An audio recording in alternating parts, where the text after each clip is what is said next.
I'm not trying to play the big look, but they control this stuff. Look, who you think brought the drugs in and the guns in and the look we had.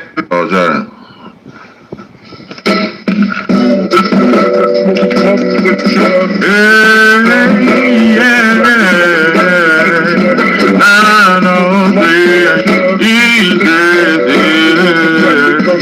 Look, I'm not trying to play the big look, but they control this stuff. Look, who you think brought the drugs in and the guns in and the look we had Mega Evans, we had more than Malcolm. Now who the fuck you think killed him?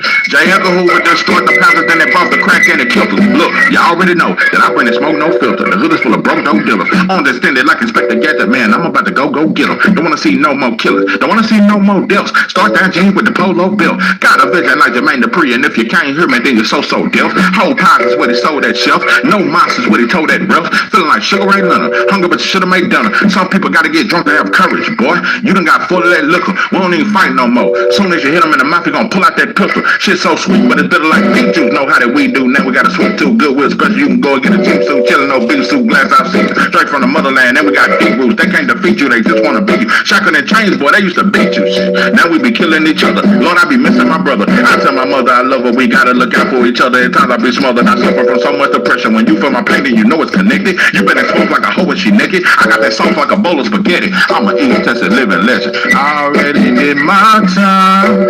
5 years in prison. I'm no longer on parole. No more. Case closed. So for now I'll just live life in East Texas, and I'll never sell my soul. Oh no.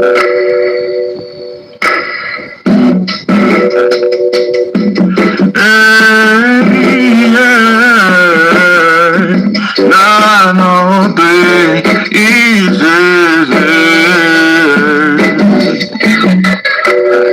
Charge 903 East Texas. Living legend. Well respected.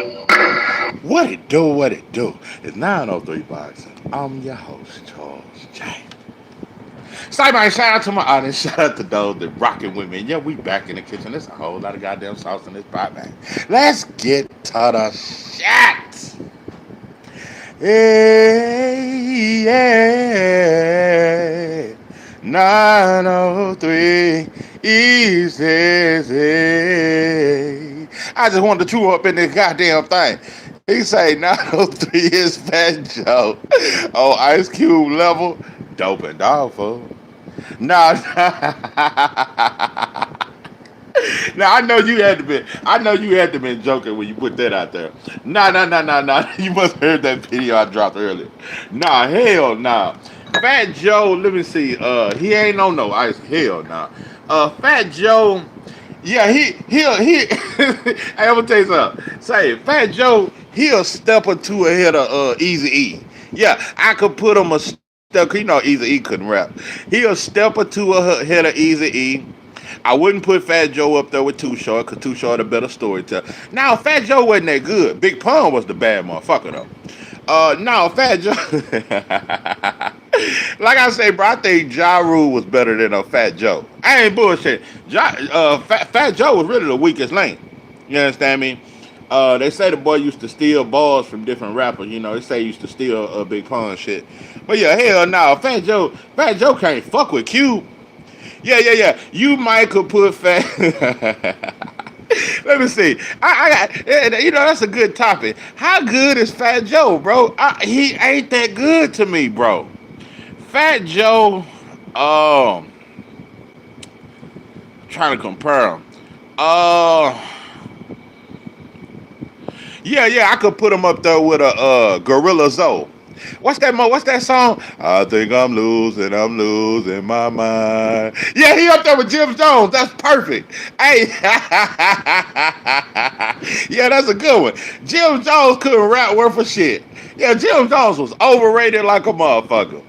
Didn't Jim Jones just say he was better than who the fuck Jim Jones just say he was better than? I can't remember who he said he was better than. Yeah, Jim Jones wasn't shit. Yeah, Jim Jones and Fat Joe. Oh yeah, he said he was better than Nas. Dope and dog food. Yeah. Hey, yeah, Fat Joe and Jim Jones, yeah, they should have had their own little group. And I'm gonna tell you something. Yeah, Jim Jones was the weakest link out of Dipset. Joel Santana was wet. Pookie Bear up in this goddamn thing. Appreciate you coming up in this motherfucker. Yeah, Jim Jones was the weakest link in goddamn me Dipset. Joel Santana was better. J.R. Ryder was better. Cameron was much better. Yeah, Jim Jones was like the weakest link. Yeah, Jim Jones wasn't shit. I never thought he was that good of a rapper. But yeah, I put Jim Jones and Fat Joe neck and neck. Yeah, both of them really wasn't shit. I ain't but when you talk and you know I was a big fan of East Coast rappers. I love New York rappers. You know what I'm saying? Because I love lyricism. But nah, bro, Fat Joe wasn't very lyrical, and Jim Jones wasn't either. Them motherfuckers was like, you know, bubblegum rappers compared to Nas now. But yeah, Fat Joe. I swear that motherfucker wouldn't have been shit without Big Pun. I ain't bullshit. Big Pun was that dude. But yeah, Hitchens, bro, he calls out the winner of Brian Norman and Devin Haney, and I think he deserved it, bro. I think he deserved the winner.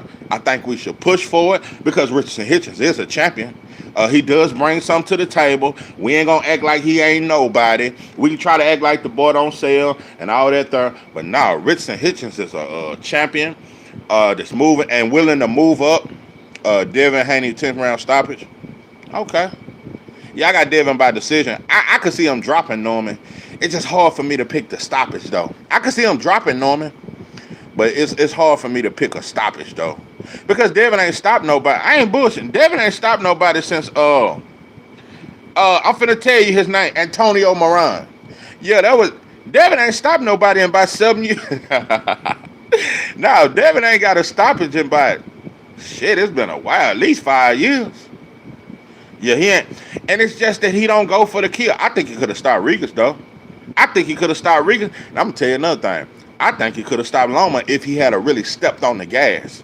He would go into the body against Loma, but he didn't step on the gas like that. You understand me? But yeah. He didn't step on the gas like that. But yeah. I could see Norman gonna force Devin to stop. Norman got that bite down, and it would be his downfall. Yeah, trying to make it a fight and run into some shit. I could definitely see him getting dropped though. Yeah, I could definitely see him getting dropped. But Devin got to, you know, when you been this long without getting a stoppage though, bro, you damn near gonna have to prove me you shower up in this goddamn thing. Appreciate you coming up in this mother. Hey man, stop what you're doing and subscribe to Shower. And for those that's doing a playback, make sure when you play this motherfucker back, when you run this back, make sure you stop what you're doing and subscribe to the Queen. But yeah, I could see Devin dropping Norman, but that stoppage is hard to say, bro. But I really do feel like Devin could have stopped Regis though. Regis was food. Oh yeah, I always got to do that. I always got to tell them to subscribe to you for sure. I always got to do that because that's just how I am. You know. Even if I don't fuck with you, I'm always down for support though. But if I fuck with you, it's damn show for sure. And if I think you a dope channel, hell yeah, subscribe. I always gotta say that. I damn near think I'm fake if I don't say that. So, cause some people act like they don't know. You know, I done been in chats, people act like they don't know who you is. No, motherfucker, you know. And I'm not one of them gonna pretend like I don't know. I know you got some sauce. I know you got some goddamn sauce up in that pot. I already know how you get down. Yeah. It's gonna always be that way. But yeah, I'm telling you, bro, I want Hitchens to get the winner, bro. And Hitchens fight with the zone, right? Am I right? Yeah. Cause the Pyro fight, the combo, all that was on the zone. You know what? I'm gonna say something about old Eddie. I don't trust him. I don't trust him. He is. Oh, that was his last fight. Yeah, because he got into it with Eddie Hearn. Because he did some shit like, hey, man, I'm a free. Hey, I don't know if Eddie going to re-sign him because I heard Eddie talk some shit about that. But I will say this about Eddie, bro. He be picking up some of the... He always pick up the talent that don't get appreciated. Like Shakur, he picked up Devin. He got Amari Jones. He picked up Boots. It's like he always pick up the top of the line talent that the other promoters be sleeping on. He left Eddie off the bowl though. Yeah, I don't know if he should have done that, bro, because I don't see Top Rank picking up Hitchens.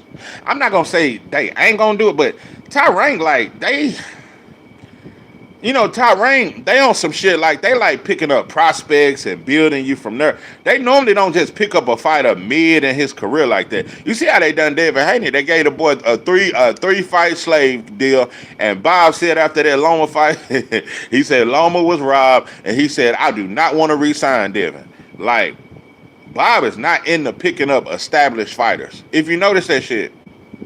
I'm trying to think. Now, I do appreciate them, but he's a prospect. They just signed my man, Scooter Davis. They just signed him. But like I say, they're signing a lot of prospects. And he picked the best talent, bro, outside of Abdullah, yeah. But see, that's because Jay Prince had him, and Jay Prince down with Bob. Bro, I ain't gonna lie. Eddie be picking up the top of the talent. Like I say, Amari Jones. He got so much. Zach Quinn Moses. He pick up a lot of talent, bro. He getting all the American talent. Eddie really realizing that UK shit, bro, they just don't have a lot of talent, bro. Eddie a slick. That motherfucker done damn that. He might well get him. He probably got him a few houses over here in the States. He done came to the States to get his talent. Abdullah may go there too. I just want the truth.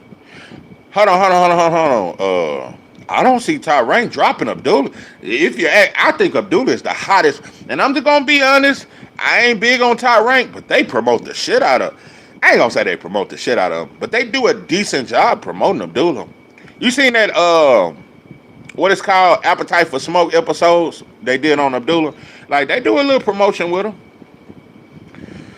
But he's doing well with Top Rank so far, so he should rock out if they can get settled. Yeah, I see him staying with Top Rank.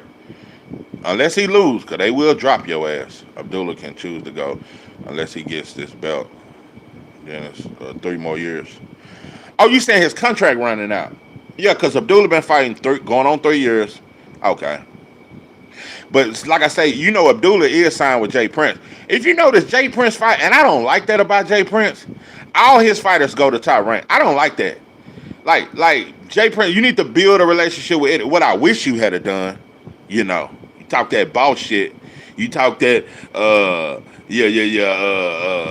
that shit, you a boss. I wish he had started his own promotional company way back in the goddamn 90s. Kevin Lee Sergio. Yeah, and Pacheco. Yeah. Bro, I just want the truth, bro. I had knew who Sergio was. I just hadn't been watching him. But I watched that fight you showed me. That motherfucker can punch. Yeah, them UK fans gonna boo him and shit like that. Yeah, them motherfuckers. I like Sergio. I like that. That motherfucker can punch. I wish he jab his way in, but he can punch. And he tough. Yeah, that motherfucker tough. Eddie Hearn picks up a lot of American talent, bro. And it just lets me know, bro, when you look at a lot of these promoters, bro, in America, bro, they just... I think it's so much racial shit. Like, these promoters, like, America gets so caught up in race. That's why Eddie was able to come over here and play on that. Because, yeah, they racist in the UK, but it ain't as obvious as in the States. So Eddie play on that. That's why he been coming getting all the black fighters, if you notice. He been getting all the black talent. Top Rank ain't been signing them. PBC ain't been signing them. Like, it's crazy. But like I say, Top Rank is getting a lot of young, good prospects. And they got some good Latino prospects too, Top Rank do. But Eddie getting a lot of the talent. Frank Warren got it. Yeah, Frank Warren, that motherfucker stuck in his ways. Yeah, he's stuck in that, what's that shit they were talking about that day with that was Barry Hearn when they was talking about the slave contracts and Dylan White was sitting there looking crazy. Oh, Sergio. You think Sergio would beat him Billy? That's a hell of a fight. They got similar styles. Frankie's happy having the heavyweights on lock. Yeah, that's all he care about is the heavyweights. Yeah, Frank, that motherfucker, he just give me slavish vibes. That motherfucker he always got that old sturdy face. He never smile. He just always looks serious. That motherfucker look like he had an auction, a slave auction. Every time I see him at a press conference, he look like he had a goddamn slave auction or some shit. But damn, you got Sato beating them Billy. That's a hell of a fight, though. I'll tell you, bro. I don't think Pacheco beat Sancho, bro. And after what I seen, bro, he got a lot of reach, and Pacheco got decent power. I don't think he got enough to keep old Sancho up off him. You know, I thought so too, fam. They were supposed to fight, but couldn't decide on the location. Okay, I didn't know that. Yeah, Sancho tough. I don't know. That motherfucker damn near look like he can't be hurt. I ain't put. Now I've seen him Beasley hurt. But Sergio, that motherfucker look like he damn. That motherfucker got a chin of steel. He just look like the boy look like you can't hurt him. I just don't know. But yeah, he started doing push-ups and the ref gonna complain and shit. Yeah, they were hating on old Sergio. But that's an interesting fight though, and it's in December. Yeah, I think Sergio gonna stop old Pacheco. I just don't think. And Pacheco has had it kind of easy his career. You know, when he fought, what's the dude that signed? That's in Bud Camp. Why can't I fucking think of his name? What's that motherfucker? He about 36, 37, started late. I can't remember this motherfucker name. Anyway, when Pacheco fought him, Steven Stone Cold Nelson. Hey, I was rocking with Nelson in that fight too. Man, Nelson looked slow. Nelson looked like the boy knees got bad overnight. I just, because when I used to see it, watching his fights early on, I was like, man, he might give Pacheco some problem. When I looked at that reach advantage though, that height advantage, and Nelson just looked like he got old overnight. He just couldn't close the distance. He couldn't close the distance. So Pacheco haven't had it really, really hard. Like I'm telling you, bro, they've moved him so slow. He should have already been fighting for a world title. I would say a year or two ago. I think they moved the boy pretty slow, if you ask me. So I'm telling you, boy, for him to come into a Sergio fight, I'm trying to remember what was his last fight. Pacheco ain't been fighting no stiff competition though. And he left Jose Benavidez Sr. I don't know why he left him. I don't know who he got now. But he left over Jose Benavidez Sr. I think he a decent trainer. I ain't saying he nothing spectacular. Yeah, he fought McCombie. Yeah, that's who he fought. That's the motherfucker that fought Caleb Plant. Yeah, he fought him. Now, that was a trash-ass fight, too. Pacheco has really had it easy, bro. For him to come into a Sergio fight, no, pimping, I think Sergio gonna punch through that shit. The way that motherfucker stopped old boy with that body shot, that shit was vicious. That shit was vicious. Yeah. Yeah, you turned me on to Sergio. You turned me on to him. But I'm telling you, bro, Kano told me about Hitchens, bro, like for a while. And I've been watching Hitchens, bro. I remember he got caught up with Floyd and all that shit there, bro. I'm telling you, bro. I have come to a conclusion. I think Hitchens better than Devin, bro. And in my opinion, I think whoever wins this fight, bro, I got Hitchens over. I think Hitchens next up, bro. I think Hitchens next. I think he has top three defense in boxing. I think he has a top 3 jab in boxing, and I think he has the best straight right hand and the most accurate. I ain't just gonna say the best. He has the most accurate fucking right hand in box. And I'm gonna tell you something else about old Hitchens. He do the same shit. I think Hitchens is better too. Yeah, bro. Because I've been saying that him and Devin fight similar, but I've been saying Devin slightly better. No, and it ain't because Devin been doing certain little shit that I don't agree with. No, I'm being honest. I think Hitchens slightly better. Hitchens' defense is tighter. He don't get hit as flush as Devin do. He has a tighter guard. I think Hitchens is stronger. He definitely hit harder. That right hand hurt like a motherfucker. Hitchens' defense better, bro. His defense better than Devin. I think he just a little bit better, bro. I think that motherfucker better. And I'm gonna tell you something. I ain't gonna say, I ain't gonna say way better jab and ability. Devin is just more athletic. Yeah, Devin more athletic. Oh, that's a good point. Yeah, Devin more athletic, and he moved more. but don't run his hands. Yeah, but I'm gonna tell you something. Uh, I still think Devin has a good jab. I think Hitchens though, his shit more snappy. See, Devin don't really throw the jab with mean intent. Hitchens throw that shit with mean intent. Hitchens can hurt you with the jab. He hit you with that shit enough, that shit'll hurt. I noticed that about Devin's jab is accurate, but it don't got enough snap on it. I ain't gonna say it don't have enough. It just don't have more snap on it than what Hitchens jab got snatch on it. Who you got, Gary Antoine or Hiroka? That's that motherfucker. Oh, you had shot with that? Yeah, that's that motherfucker there. Hitchens didn't forget his Mayweather school. You can tell Hitchens got good schooling, bro. You can tell that shit. Devin is far removed from it. I think Devin has depended on a lot of his athleticism lately, more so than being technical. I don't know. Yeah, I don't trust Gary. Oh wow. Oh. I'm telling you, bro. Hiroka, that motherfucker grown on me. And you the one mentioned him. I just want the truth. I didn't know nothing about the boy. See, when that fight was announced, I was like, oh man, Gary Antoine fighting some other unknown. Ever since I watched Hiroka, bro, I like that much.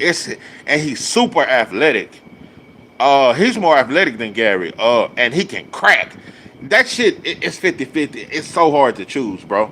It's one of them fights, bro, where I would not be surprised if he possibly stopped Gary Antoine. I wouldn't be surprised. I think Hiroka, bro, is very good. It's very good. I think the boy good. Gary can show up, but he may not. And he always shows up. Gary Antoine Russell is not consistent enough, I agree. And he don't listen to his corner enough. Because Gary Russell Jr. is a good trainer. Gary Antoine Russell, sometimes he don't fucking listen. And Gary Russell Jr. be on his ass. Like, bro, you're not listening. Because he like to just come in head hunting and just leave himself wide open. And he smother his shots a lot. I did videos on Sergio and Andy. I'm guessing you didn't see him. No. I didn't see him.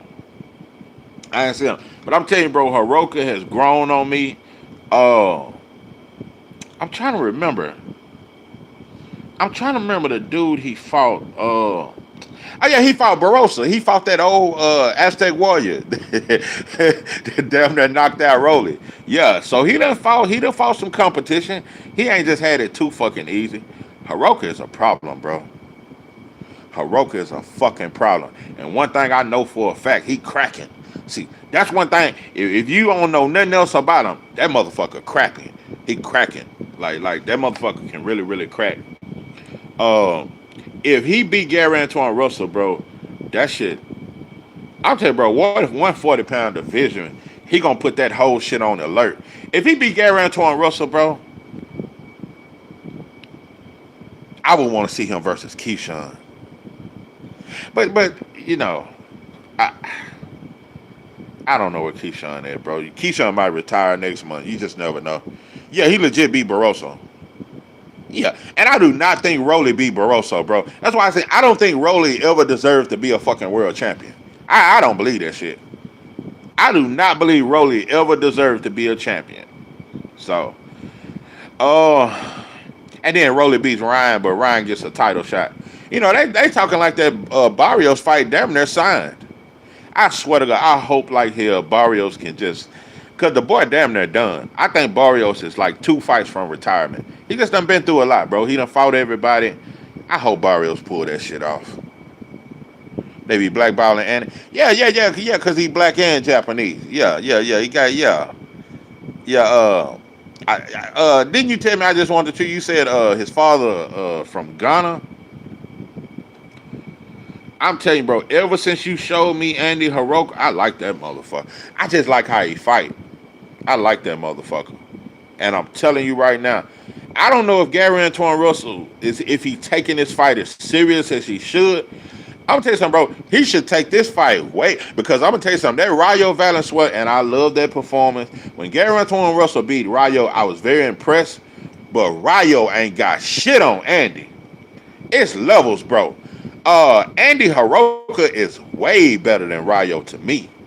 I think this is like You going from Ryo to like you going levels up, bro. Yeah, Gunner. If he was fully Japanese, Gary would have come to Japan for the fight. Absolute fact. Hey, where your ass be cooking? Hey, yeah, Gary would have been honored. Yeah, he would have been bowing down. Yeah, been grateful to grace the square. I'm telling you, bro. I'm telling you, your value go down when he got that black and you can't deny it. Let me tell you something. When I first saw Andy Hiroka and you told me about him, I said, "Oh yeah, he black." Cause you didn't tell me he was black at first. You just said, "Say, bro, that dude, Gary Russell fighting, he cold, bro." And when I saw him, I said, "Oh, he black." When I saw that athleticism and just all that sauce, I said, "Oh no, he black." Because most Japanese fighters they fight the Mexican type style. You know, they come for a slug type shit. No, Andy's slick than a motherfucker. Hold on. Rayo has Robert Garcia problem. Yeah. I swear, bro, Robert Garcia, his fighters, bro, they all suffer from the same shit. Slick black fighters, they kryptonite. I swear to God. Robert Garcia, all his fight outside of Jesse Bam, because Jesse Bam is athletic. Jesse Bam, he fight like a black fighter to me. That's just me. He don't not fight, and I'm not saying all Mexicans just because Abel Ramos don't fight Mexican style, whatever they call that bullshit. But yeah, Robert Garcia, all his fighters, they kryptonite is a slick black fighter. Horrible time to change coaches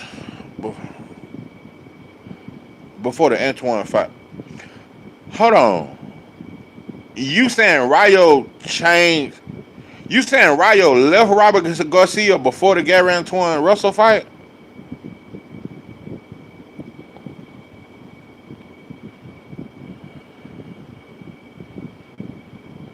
I didn't even know Rayo was being trained by Robert Garcia.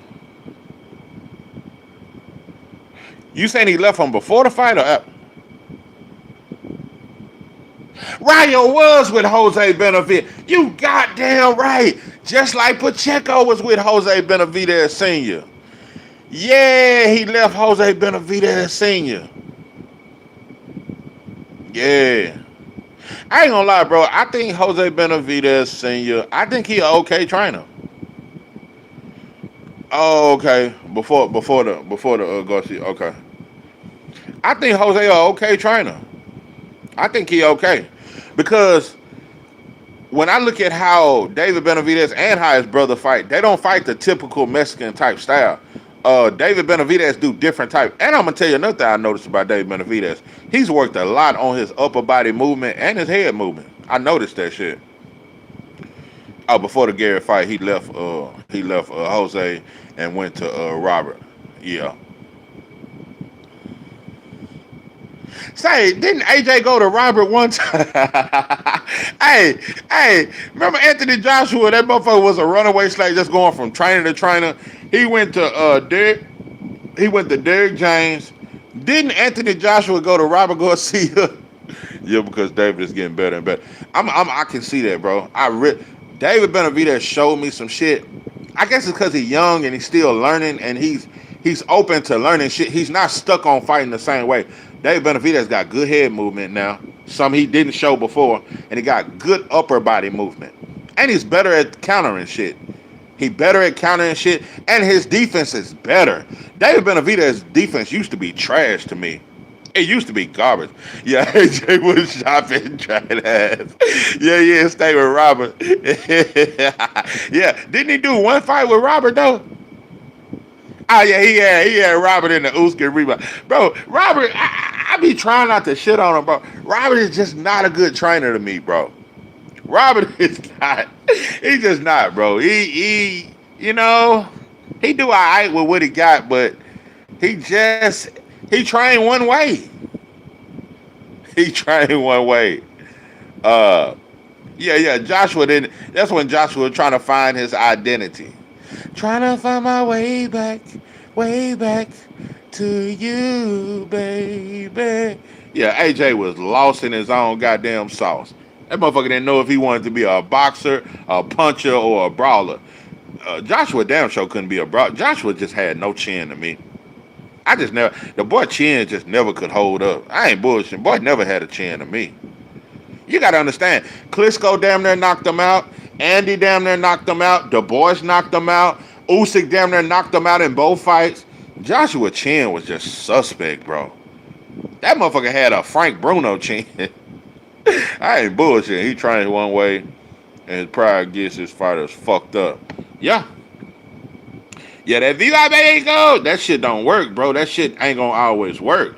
Like, Robert Garcia need to work on other shit, bro. He trained every fighter to fight. And I'm telling you, bro, Virgil Ortiz's style is a prime example. Now, Virgil Ortiz don't have slow feet, but when it comes to being just a target, Virgil Ortiz has zero defense, bro. His fighter, they be punchers, they be strong, they come forward, they be in hell of a shape. Yeah, Robert Garcia, his fighters, they be in great condition and all that shit, but they just don't be no help. They don't have defense, they don't have a jab, they don't have great fundamentals. They just be strong, come forward, hard punchers with no defense. I mean, it's just the same shit, bro. That shit will not work against an elite boxer, bro. That's why I say Virgil's just tailor-made for boots. Unless he just lands some hellified shit. They have no defense. Yeah, I ain't seen a fighter yet outside of Jesse Bound that got good defense that Robert trained. You know, but he got a lot of experience. I get it. He got a name. I get it. Shout out to what he do for his people, though, because he do help a lot of Mexican fighters. Shout out to that. I respect that about him. Jason Williams up in this goddamn thing. Shout out to you, Pepe. That young guy, Chop. He has almost got his ass beat his last fight. Chop. I think I know what you're talking about.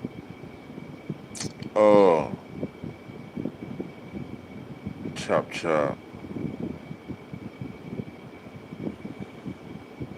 Let me look. Name sound familiar. Oh, okay. But yeah, I ain't gonna lie, boy. Rob Garcia got a lot of goddamn fighters too. He got a lot of fucking fighters. You know who I haven't seen fight? I seen Fernandez Jr. I seen him in the he was on the co-main of the Crawford Canelo, and I don't think he what that is. But the other brother, now I think Emiliano is the best, but I haven't seen the other brother fight. And I seen him in Camille Moden ran down on. Is his name Armando Vargas? I seen Camille ran down on him. Oh, his name Albert Gonzalez? Okay. Yeah, I'm gonna look him up. But yeah, the other Fernandez brother, is he any good? I haven't watched him fight. Is his name Armando Vargas?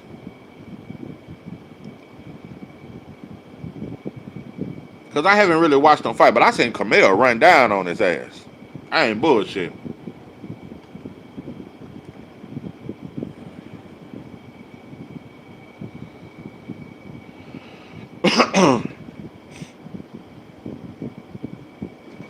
But yeah, I think Emiliano's some good, but I just don't know how Tyrann gonna move him though, because they not moving him like they moving Abdullah. Abdullah already fighting for a world champion. Yeah. Armando, yeah, something like that. Armando, not Armando. But yeah, I seen Camille, bro. I ain't gonna lie, bro. I just, I wish Camille had what Tank had. I used to couldn't stand Leonard Ellaby. Yeah, Emiliano. That motherfucker can crack. I don't know. I think Emiliano, he got very fast hands. He got power. I just don't know how he gonna fare up once he get the, running into dudes like Keyshawn and Abdullah. And I just feel like he be hating on black fighters a lot. I peep that shit. And when that motherfucker sent them bananas to Keyshawn Doe, he was one of them that laughed at it. So he just do little racial shit. That's why I don't like him. Crucial content up in this goddamn thing. You said his name right the first time. Yeah. I'm gonna have to watch Amato fight. I'm gonna have to watch him. I hadn't watched him fight. But I'm telling you, bro, Camille Moden need a Leonard Ellaby type hype around him, bro. Camille Moden, I don't think he is as good as Abdullah. I don't got him over Scooter. I don't got him over Zach Quinn. But he up there, though. He is up there. I just don't like, bro. It's just no promotion behind him. I just don't like that when it comes. Because Camille is hungry. And I'm going to tell you another thing. Camille Moden haven't had it easy. His third or fourth fight, he was fighting a pretty good dude. He done fought. He been moved pretty good. It's just that the promotion behind him ain't been too good. But yeah, I would like to see more promotion behind Kamel. He ain't being promoted like Abdul and them kind of dudes. Floyd don't do right by. Yeah, Floyd too busy trying to rematch Pacquiao and do all kind of other shit. Uh, I remember. I remember they said. Remember Lamont Roach? They were trying to match him against Kamel. Hey, Kamel. That's why I say Kamel a different breed. Kamel was trying to get that fight too, boy. He was trying to get that fight with Lamont Roach. I just like Kamel because he no nonsense. That motherfucker want to fight. Kamel is just he got that throwback type shit up in him. Kamel just want to fight. He ain't the most skilled. He don't punch the hardest, but he gonna fight. I can't wait for the day that him and Zach Quinn match that shit up. I'm telling you, bro, this next crop is gonna be so much better, bro. Because especially if they fight each other, I could see them fighting each other way more so than Devin, Tank, and Shakur, and T.O. and Ryan and all that shit. This Zach Quinn Moses, Kamel Moses, Scooter Davis, Abdullah, Shoo, all them dudes, I can see them dudes fighting each other, bro. Kamel Moses and Zach Quinn already going back and forth. They already talking about lining that shit up. So I could definitely see that. But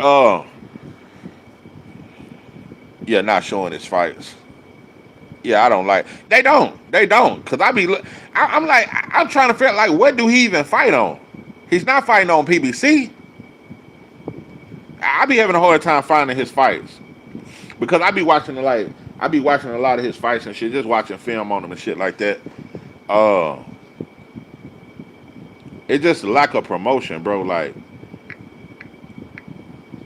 I'm telling you, bro, if he promoted Kamel the way he did Tank, Kamel could easily be a star. He could. Oh, that's that fight, Villamonte. That was a good fight for him. I'm telling you, bro, Kamel has fought good competition, though. He's fought good competition. Zaldivar, Frank Zaldivar, that was a good fight. Oh, that Cuba fight. That's the fight I love. That was a good fight. That was a good step-up fight. That fight with Cuba, that was last year. Yeah, that was March of last year. That was a good fight. And I feel like coming off that Cuba fight, because I'm telling you, he beat the brakes off Cuba. I thought that would like really boost his career. It just haven't been no promotion behind him. It's just a big lack of promotion. But yeah, that Cuba performance was beautiful. Nicole Buzalon, yeah, that was a good fight too. But yeah, I just want to see more promotion behind him. But yeah, Floyd lost a lot of good fighters, bro. I'm trying to think of that other fighter. His nickname is Candyman. He a bad motherfucker too. I think he was signed with Floyd too. Floyd lost a lot of good fighters. Then he got that Dominican fighter. I don't never see his fight. I don't even think his fights be on TV. I can't remember the Dominican fighter. He fight a lot like Tank. That motherfucker short as hell. I think the motherfucker about 5'2". That motherfucker short than a motherfucker. But he hit hard and shit. Floyd got a couple fighters. It just, like I say, bro, you need Leonard Ellaby, bro. Leonard Ellaby, I never liked him, but I can't knock his hustle. Leonard Ellaby was a hell of a promoter. I never liked him, but he was a hell of a fucking promoter, though. Hell of a promoter. That motherfucker promoted. Every time he talked, Tank Davis, the best fighter in the world. Tank Davis, he gon' that motherfucker. What Wilder say? Speak it, believe it, receive. That motherfucker spoke that shit into existence. That motherfucker told us Tank was gonna be the face of boxing. Tank Davis, the best fighter in the world. He was saying that shit when Tank had 7 fights. So yeah, you need a motherfucker like Leonard Ellaby. That motherfucker promote. But I don't know what happened with old Leonard. I don't know if Richard Torres, he dangerous, but he vulnerable. Yeah, I think that's the best example for Richard Torres. That motherfucker dangerous because I think his power is real. And he fast with that shit. And he got quick feet. They talking about the boy used to take ballet and shit. But he got real power. He just, sometimes he lunge in. And a good sharp boxer that's really good at countering. I could see him getting clipped coming in. But he dangerous. He definitely He kind of wild with that shit. But he very dangerous because that motherfucker hit hard. But he did not look good in this last fight. He fought that fighter that fought. I'm trying to remember that fighter. Big old white boy. Now he's not a white boy. He's a foreigner. He kind of tall. He didn't look good in that last fight. I'm trying to think who that dude fought. That dude had fought somebody that he fought. Yeah. Guido. Who did Guido fight before the Torres fight? Cause he had a little name.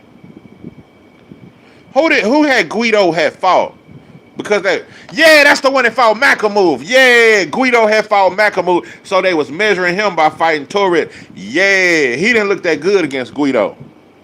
Oh, Guido fought a Jabba too. I'm gonna tell you something. Oh, Jabba, boy, I can't think of a sadder career. Let me tell you something. Tyra ain't babied the shit out of old Fa. I ain't bullshit. Boy, if they treated every black fighter the way they did. Hey, Fa and Jabba done got 30 chances. I swear to God, I'm surprised they still got the boy. Yeah, way back when he lost to old Frank Sanchez, they still kept him. And I'm gonna tell you something, he pissed me off with that fucking Martin McCauley fight.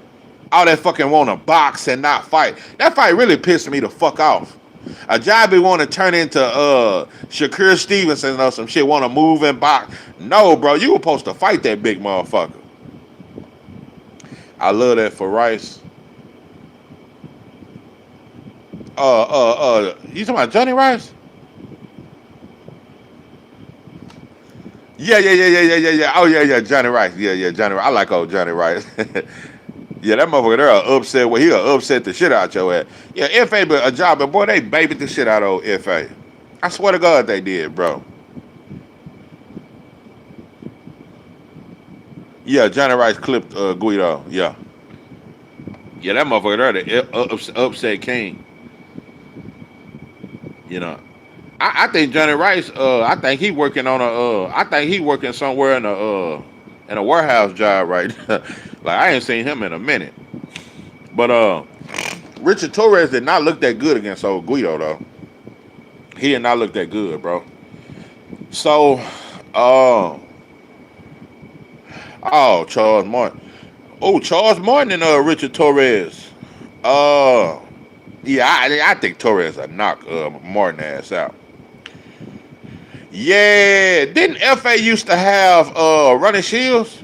Did FA have running shields? I think so. And I'm gonna tell you something, running shields overrated. No, I'm just gonna say it. And I'm gonna tell you another thing. When Big Shot Shaw fought FA, bro, bro, I was pulling for Big Shot Shaw. I think that fight, Big Shot Shaw, I thought he didn't let his hands go enough. But FA made that fight an ugly ass fight. FA did make that. Yeah, he was security guard. Yeah. He changed trying, but didn't he used to be with Running Shields? Yeah, because FA been trying to be a pure boxer. Hold on, Toronto, Turimona. Let me look at that. Yeah, he jabbed him to death. I was so upset, man, with Big Shot. And then Big Shot ended up getting knocked out by some white boy. I'm finna look him up now. Turimona. Yeah, I was so disappointed, bro, when Big Shot lost to FA. I was pulling for him, bro. Hey, yeah, I was pulling for Big Shot, bro. Oh, a Samoan. Oh, god damn. Yeah, this motherfucker here big. Oh yeah, I have seen him. I just wasn't familiar with his name. Yeah, I remember him. Yeah, I don't watch the fight or two with him. Yeah, that's a big motherfucker. I'm gonna tell you something, bro. If it wasn't for Caballero, I'll tell you something. I used to be scared of that big Makamove. I'm telling you, bro.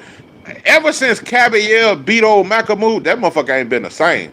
But if you look at Makamove before Caballero beat his ass, Makamove was a motherfucker. Yeah, Samoan. Oh, you don't like him just yet? He just a big motherfucker. He's a big one. But yeah, ever since Cabiel beat Macamoo, that motherfucker chin ain't been the same. Yeah, he was. Yeah, F.A. was with Ronnie. Oh, AJ gonna fight Macamoo? I think Macamoo gonna clip his head. Yeah, yeah. I think AJ gonna clip. I think Macamoo gonna clip AJ ass. I ain't bullshit. I'm telling you something. If it wasn't for Cabiel, bro, Macamoo would have really been a problem. It just Cabiel, bro, is one of the most vicious body punchers in the heavyweight division that I've seen in a long time. When you look at the way Cabiel throw them body shots, bro, he stopped my boy Frank Sanchez. I was mad. You'll never know how I felt, bro. When he stopped Frank Sanchez, bro, man, bro, Cabiel is a savage.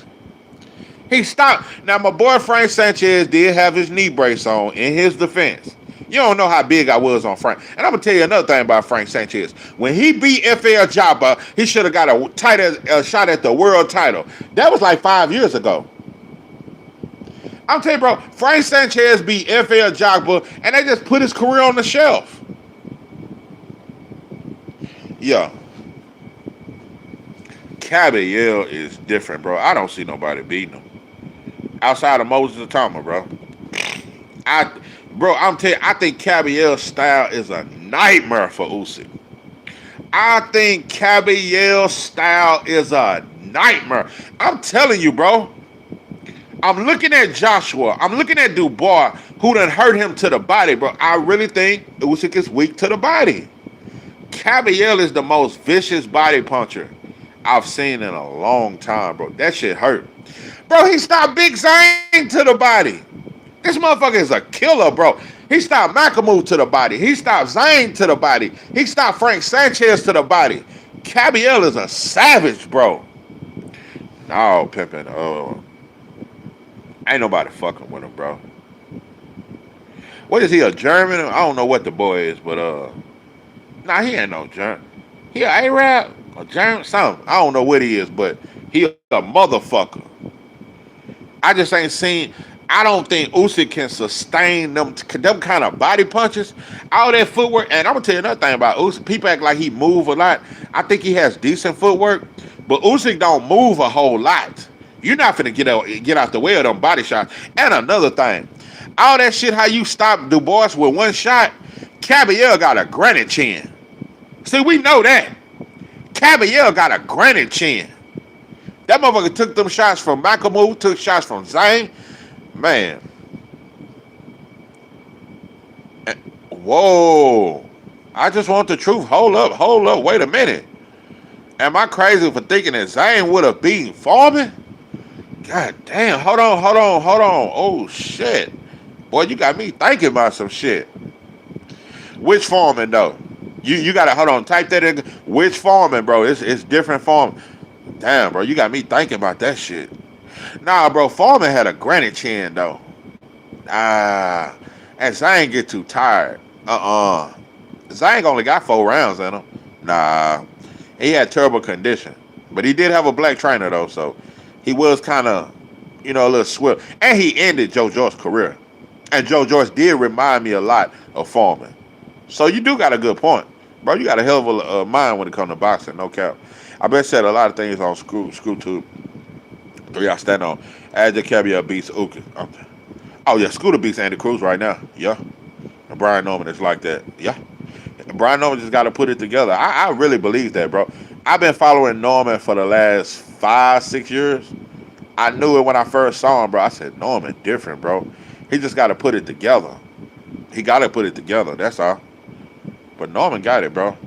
Norman got it. He just didn't have the push that Devin and Shakur had. But I've been knowing Norman, bro. Norman got it. I just want to see him put it together. Bro, I'm almost to the point, bro. I don't see no way Usyk beats Abbott Cabiel. He is German, yeah. I got big. But see, that's why I'm saying what's that? Oh, Prime Foreman against Zane. See, Foreman had a good jab too. Nah, bro, Zane hit hard than a motherfucker. I can't pick him over Foreman.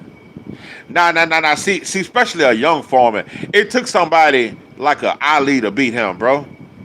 You got to look at what Foreman. No, Pimpin', hell no. Look at what Foreman did to Joe Frazier. No, what he did to Ken Norton. No. Big Bang Zane would have been a step too slow. See, Foreman really wasn't that slow back then. It's just Ali was a step or two ahead of him. No, bro. Hell no. Them body shots that Foreman was throwing. Nah, I think he would have flatlined. George Foreman flatlined Zane.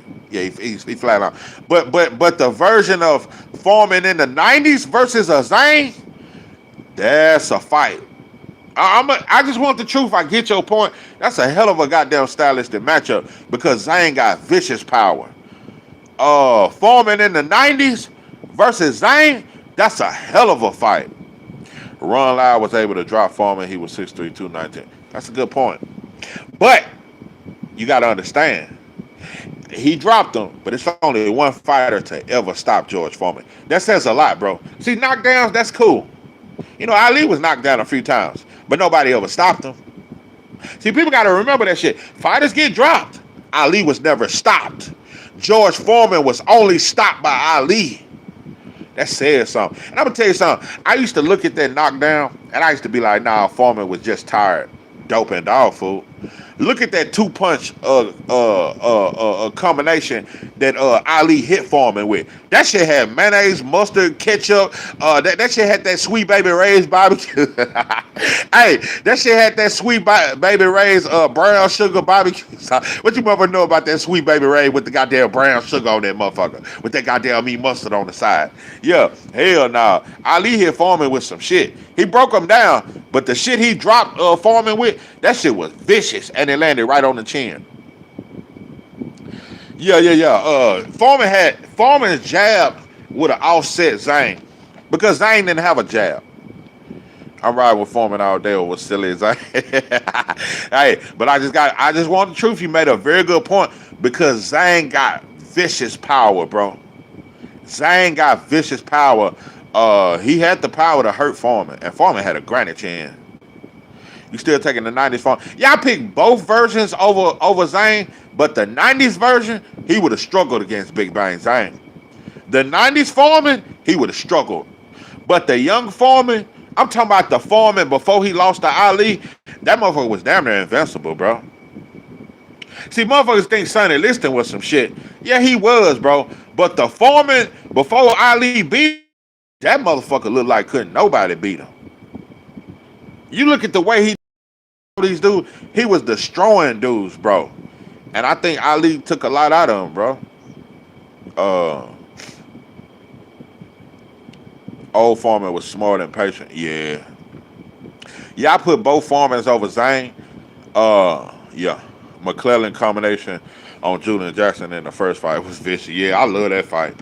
I like the fight when Mike McCallum stopped Julian Jackson. Yeah. I love that fight too. Julian Jackson was a hard-hitting motherfucker though. He just didn't have no high ring IQ, but he was vicious though. Foreman was dropping on fifth ward D's. Yeah, fifth ward D's on dude. Yeah, Foreman. And I'm gonna tell you another thing, bro. Foreman IQ was underrated. I think George Foreman. See, this is why I pick him over Zane. Zane don't have the IQ that Foreman had. And Foreman had that hard-ass jab. That shit gonna blind you. When you look at that 1-2 he hit Michael Moore with, that shit was damn near perfect. Hey, when you teach boxing, bro, that should be one of the 1-2s you should show to the kids in class. That 1-2 he hit Michael Moore with at the age of 45 and became the oldest heavyweight champion in the history of boxing, that shit was damn near perfect. Like I said, bro, that shit had mayonnaise, mustard, ketchup, and that goddamn Sweet Baby Ray's barbecue sauce on that motherfucker. I ain't bullshit. That goddamn Foreman was a motherfucker, bro. Because Michael Moore was not no hoe, bro. Yeah, Michael Moore was not no hoe. Foreman was a problem, bro. I'm trying to think, did Shannon Briggs beat Foreman? Yeah, I think he did beat Foreman. Foreman fought an undefeated Shannon, didn't he? Didn't he fight an undefeated Shannon Briggs? But he took him through some shit. That thing said, "Pap, pap." I swear to God. And I remember looking at that shit. That shit didn't even look like, but that shit landed right on that shit Michael Moore. Yeah, that shit landed right on his chin. The jab landed on his chin, and that right hand landed right on his chin. I'm talking about that shit was perfect timing. That shit landed right on the button. Oh, Oliver McCall versus that would have been a crazy. That would have been some wild shit. Somebody would have got sent to the goddamn upper room in that motherfucking fight. Yeah, Oliver McCall. Yeah, that motherfucker had some strange type power. Yeah, they said the boy was on dope and dog food. Yeah. But I give Lennox a lot of credit, bro. He came back from 2 knockouts, bro, and he went back to the smoke every time. So I say a lot of motherfuckers talk that shit, bro. I think Lennox was tougher than Mike, bro, because Lennox never folded. Mike when Buster dropped Mike and that motherfucker was looking for his mouthpiece, he didn't want to fight no more. And when Lennox dropped his ass, he didn't want to fight. In the Holyfield fight, Mike used to damn near quit. Mike had quit in him, to me. Lennox and Holyfield didn't have no quit in him, bro. Lennox went through some tough fight. Ray Mercer gave Lennox a tough little fight. You know? That David Tua fight was alright. Lennox would have stopped both. Whoo! Now that's where I don't know. I don't know, bro. I'm just gonna be honest with you, bro. I don't know about that fight, bro. Bo was a problem. You talking about? You think Mike had a mental breakdown? I just think the Bo was. I think he had soft wave. I think Mike Tyson was one of them bullies that. You know, cause I fought dudes like that. They be so tough and they knock out dudes, but when they get hit with some shit and you don't back down, I think Tyson was one of them that mentally, if he see you ain't scared of him, he damn near fold. See, that's what Holyfield did to Mike. Holyfield wasn't scared of none of that shit.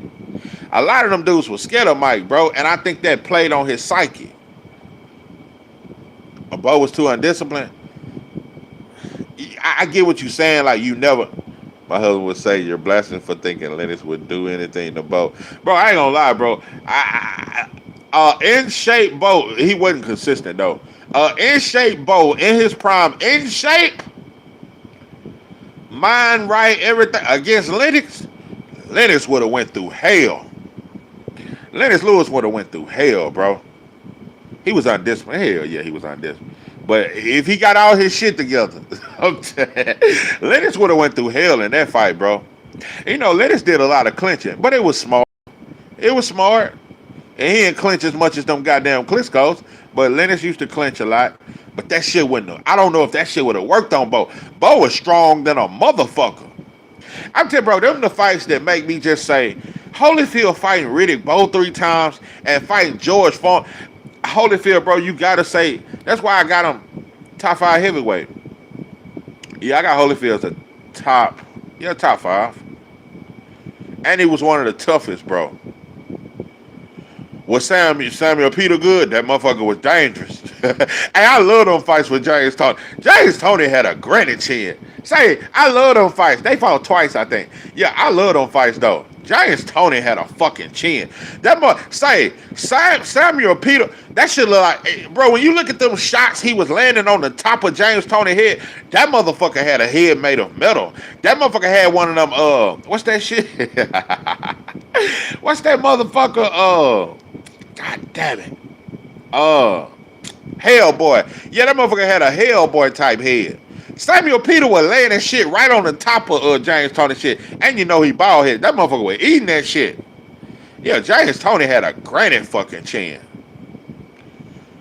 Yeah, I had my top 5 heavyweights. Ali, Joe Louis, Jack Johnson. Ali, Joe Louis, Jack Johnson, Holyfield, Larry Holmes. Yeah, I got Larry Holmes up there. It would be Larry Holmes or Lennox, but I might have to go Larry, bro. Hey, answer that in the chat. Who you got, Larry Holmes or Lennox Lewis? I might have to go Larry Holmes, bro. I might have to go Larry Holmes, bro.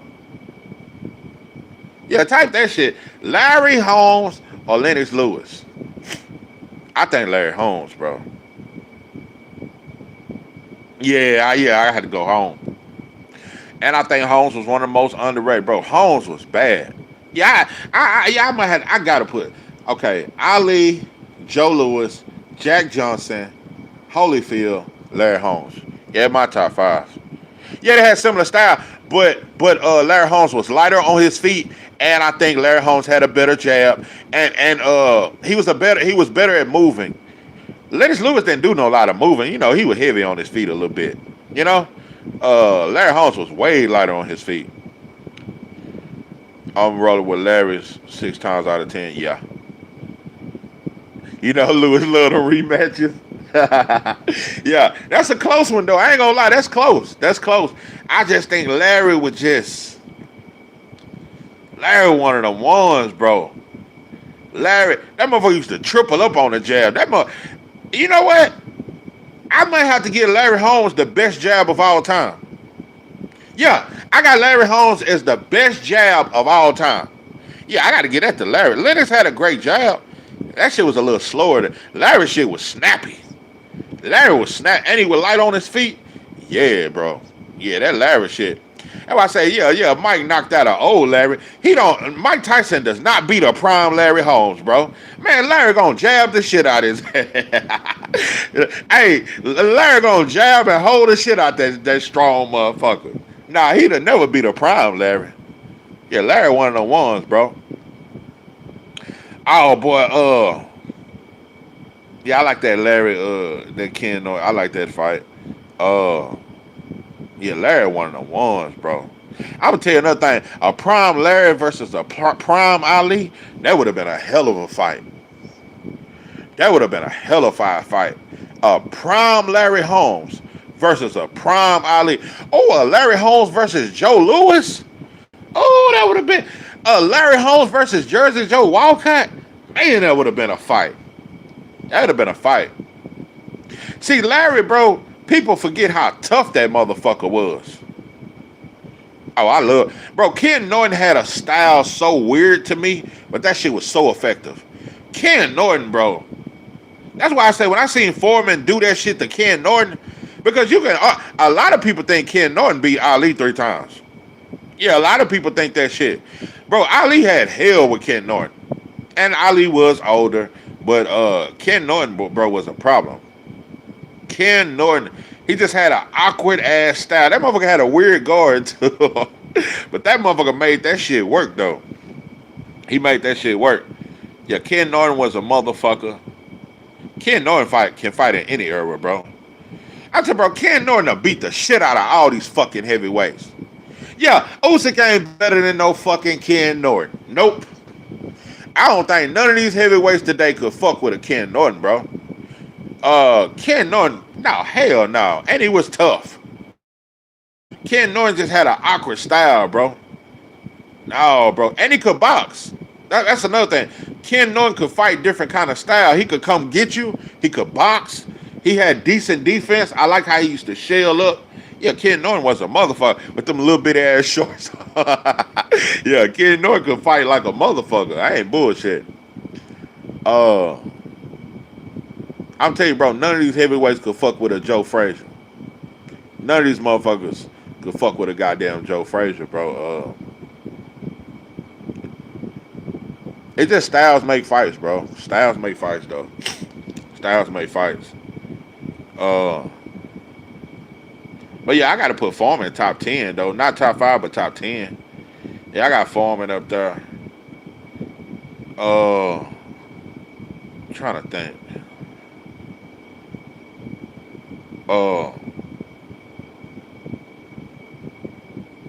Would you put Ken Norton over would you put Ken Norton over Joe Frazier? Usyk wouldn't be Mr. T. Get you, sucker. Hey, would you put Ken Norton over Joe Frazier?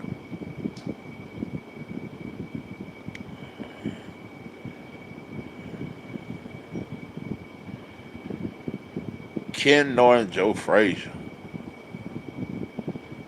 You know, Joe Frazier wasn't about, what Joe Frazier was about 5'10", 5'9"?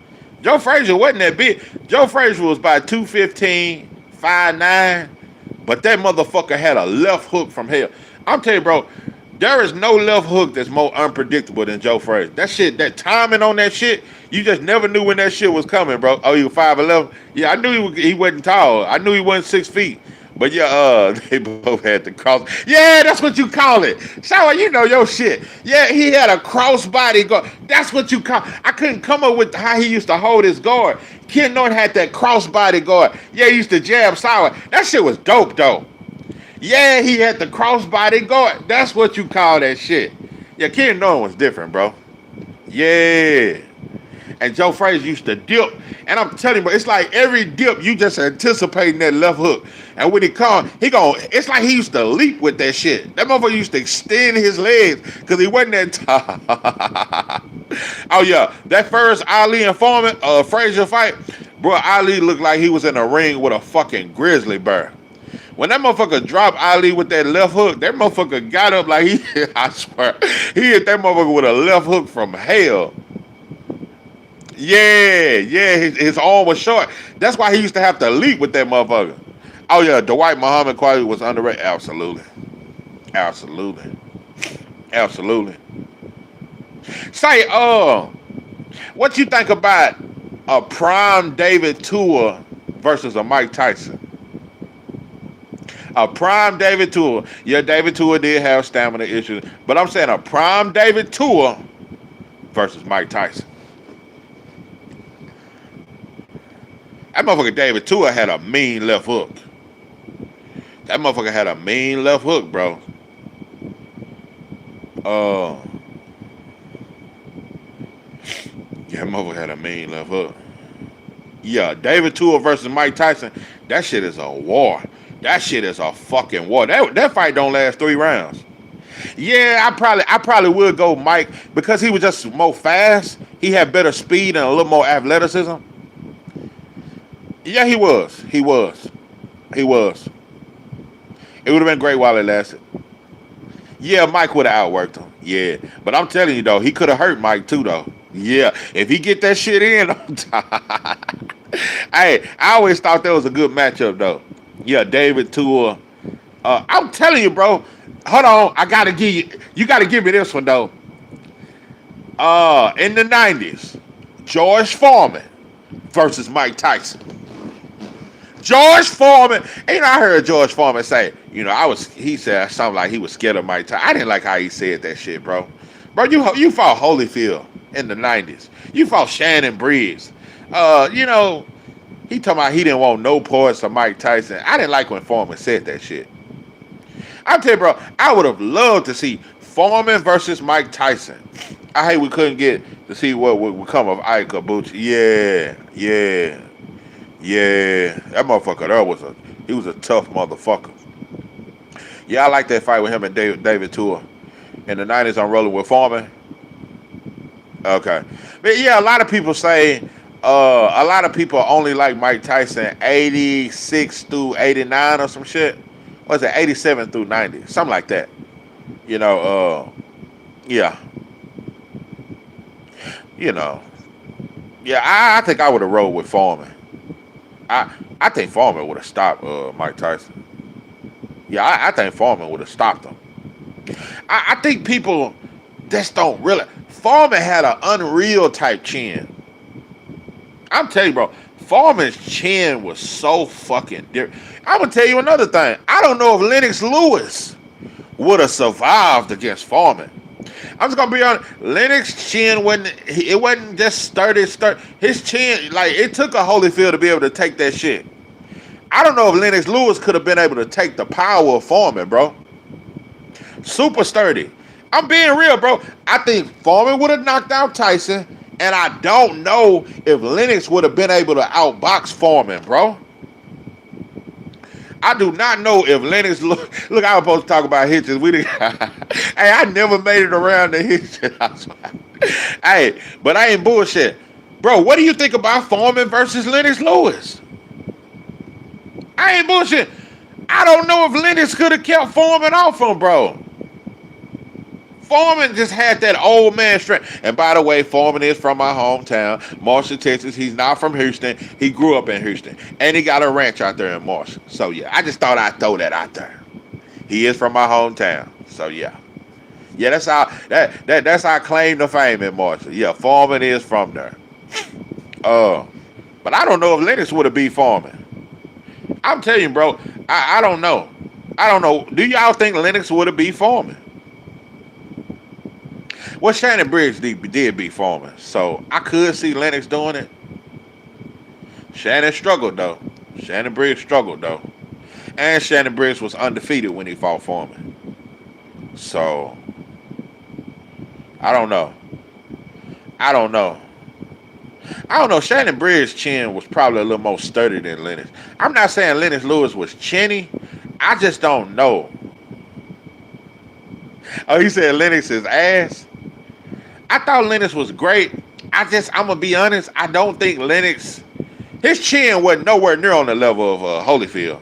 Lennox's chin, bro, I'm not saying he's chinny. I don't know if Lennox could have took too many right hands from Foreman, bro. I ain't bullshit. Bro, Foreman might have beat Lennox, bro. I'm going to say Foreman might have. Oh, I got another one for you. I'm going to tell you this, bro. I just thought of this shit. He's not a fan of Lennox. I think Joe Frazier would have stopped Lennox. That left hook? Oh, no. I think Joe Frazier would have stopped Lennox Lewis. I think Joe Frazier would have stopped him, bro.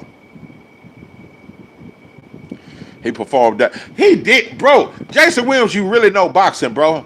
Because I'm going to tell you something. That Lennox Lewis and David Tua fight, I hated that fucking fight. Because Lennox fought a shitty-ass fight. It's a lot of fights Lennox had. It was shitty fucking performances. He had a lot of shitty performances. He did. But when that motherfucker win that rematch against Hakeem Robin, that's when, when Lennox was on his game, he wasn't nothing to be played with. But he did have shitty-ass performances. He was out of shape as hell when he fought Vitaly Klitschko. And damn near lost that shit. But he was out of shape like a motherfucker.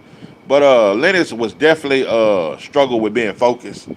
When Nevada was smiling, fighting Foreman, and when Foreman hit him with a jab, that smile went away. Yeah, Holyfield was unreal. Holyfield is, when you talk some of the toughest fighters, you got to say Hagler, Holyfield, Ali. I mean the toughest. Holyfield one of them ones, bro. Holyfield one of the toughest. Who I say, Hagler, Ali, Sugar Ray Leonard. Sugar Ray Leonard was tough. Sugar Ray Robinson was tough. I need to convince my husband to make a channel. Yeah, tell him I said salute. Oh, he all about the Black American fight. Yeah, me too. Yeah, Holyfield. I mean, Lennox was a British fighter, but he was from Jamaica. So swank up in this goddamn thing. Yeah, I gotta say Holyfield one of the toughest. Okay, the toughest fighters I've ever seen is Ali, Sugar Ray Robinson, Holyfield, Hagler, Sugar Ray Leonard. Yeah, something like that. Yeah, hell yeah, make a channel, bro. I'm gonna pull up. Hell yeah, make a channel, bro. Hell yeah. Hell yeah. Aaron Pryor was tough. Yeah. Pernell Whitaker was tough. Motherfuckers talk that shit. Pernell Whitaker was a dog. And he was tough. That motherfucker was tough.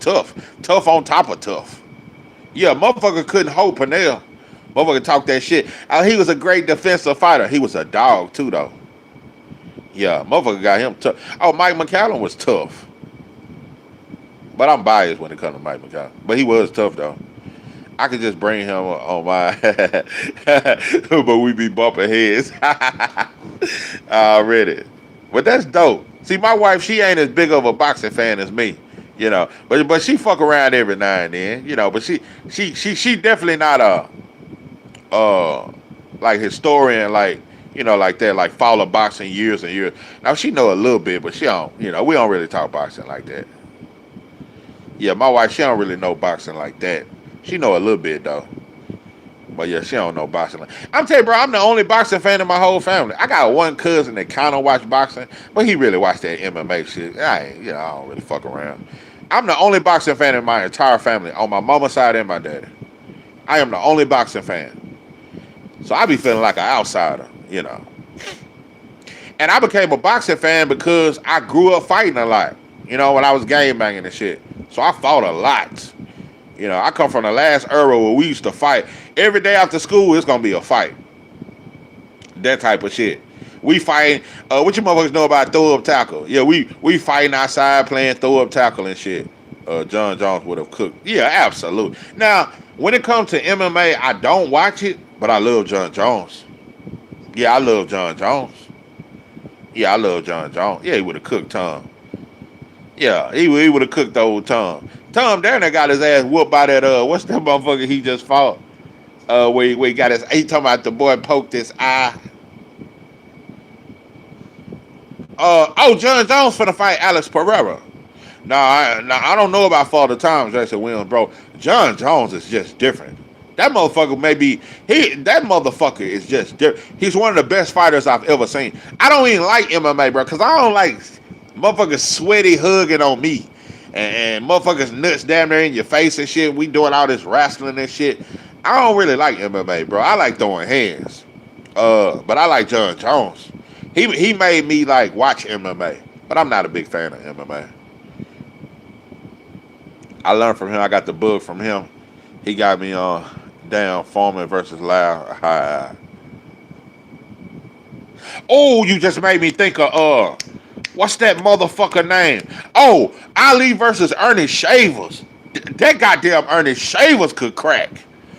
Oh, Ernest Shavers could crack. Let me tell you something. Ernest Shavers beats all these heavyweights today by stoppage, by devastate. Hey, what about Ernest Shavers versus Mike Tyson? Yeah, type that shit in the comment. Yeah, Ernest Shavers versus Mike Tyson. Ernest Shavers, goddammit. That motherfucker had real power. And Ernest Shavers wasn't that big. Ernest Shavers was about 205. Ernest Shavers wasn't about 5'10". He wasn't that big, but that motherfucker could crack. Nah, Bones ain't done. He supposed to. You say Alex Pereira can crack? Yeah, but he ain't fucking with John Bones. Yeah, he ain't. John Bones is different. You saw that spawn. Oh, no, bro. I didn't see that. Khalil Cohen, Alex Pereira? Nah, I didn't see that, bro. I'm going to look that shit up. Oh, Tania Marie, what's good with you? What's good with you? Straight up out of Oakland up in this goddamn thing. Appreciate you coming up in here. Yeah, I didn't know about Khalil Cohen or what you call it. Shawad, that's awesome. I tried so hard to get the mother of my children to get into sports. She hated it, then got into it when we split. Now she bothers me about sports. Ain't that some shit? He said after she split, now she into it. But yeah, Ernest Shavers versus Mike Tyson. Type that in the comments. Who you got, Ernest? Because I'm gonna tell you something. I'm just gonna say it. Cause like I said, I don't want to say Lennox Lewis was chinny, but he didn't respond well. I think Mike Tyson punch resistance was suspect, bro. Mike Tyson really couldn't take no shot like that, bro. I don't know, bro. Ernie might crack old Mike. Mike did not have the sturdiest chin to me, bro. Mike Tyson, because Ron Lau was able to get Shavers. So you basing it off the fact that Ron Lau got Shavers? I don't know, bro. If Shavers hit Mike Tyson, bro, I think it's night-night, bro. Now, you talk that 87, 88. I'm talking about the 90s when he had already lost Mike Tyson versus a Shavers. He said you come with some matches I never thought. Bro, Ernest Shavers could hit hard. I think Mike Tyson punch resistance was suspect, bro. I think the boy chin was I don't want to say the boy was chinny, but I damn sure think, bro, his punch resistance, it wasn't that, bro. Mike Tyson, he really didn't like getting hit, bro. I'm just telling you. That's why I think Foreman stops Mike Tyson. I think a lot of shit. I don't know if Tyson would have beat a Ken Norton, bro.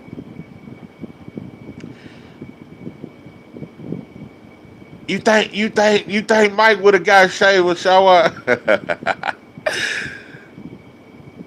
No, bro. No, Jason Will. Nah, Mike Chill. See, y'all, bro, I swear. See, that's that popularity shit. Nah, bro, y'all biased. Y'all biased because Mike was so popular and all the rap. Nah, because you know we had this invincibility type aura to Mike.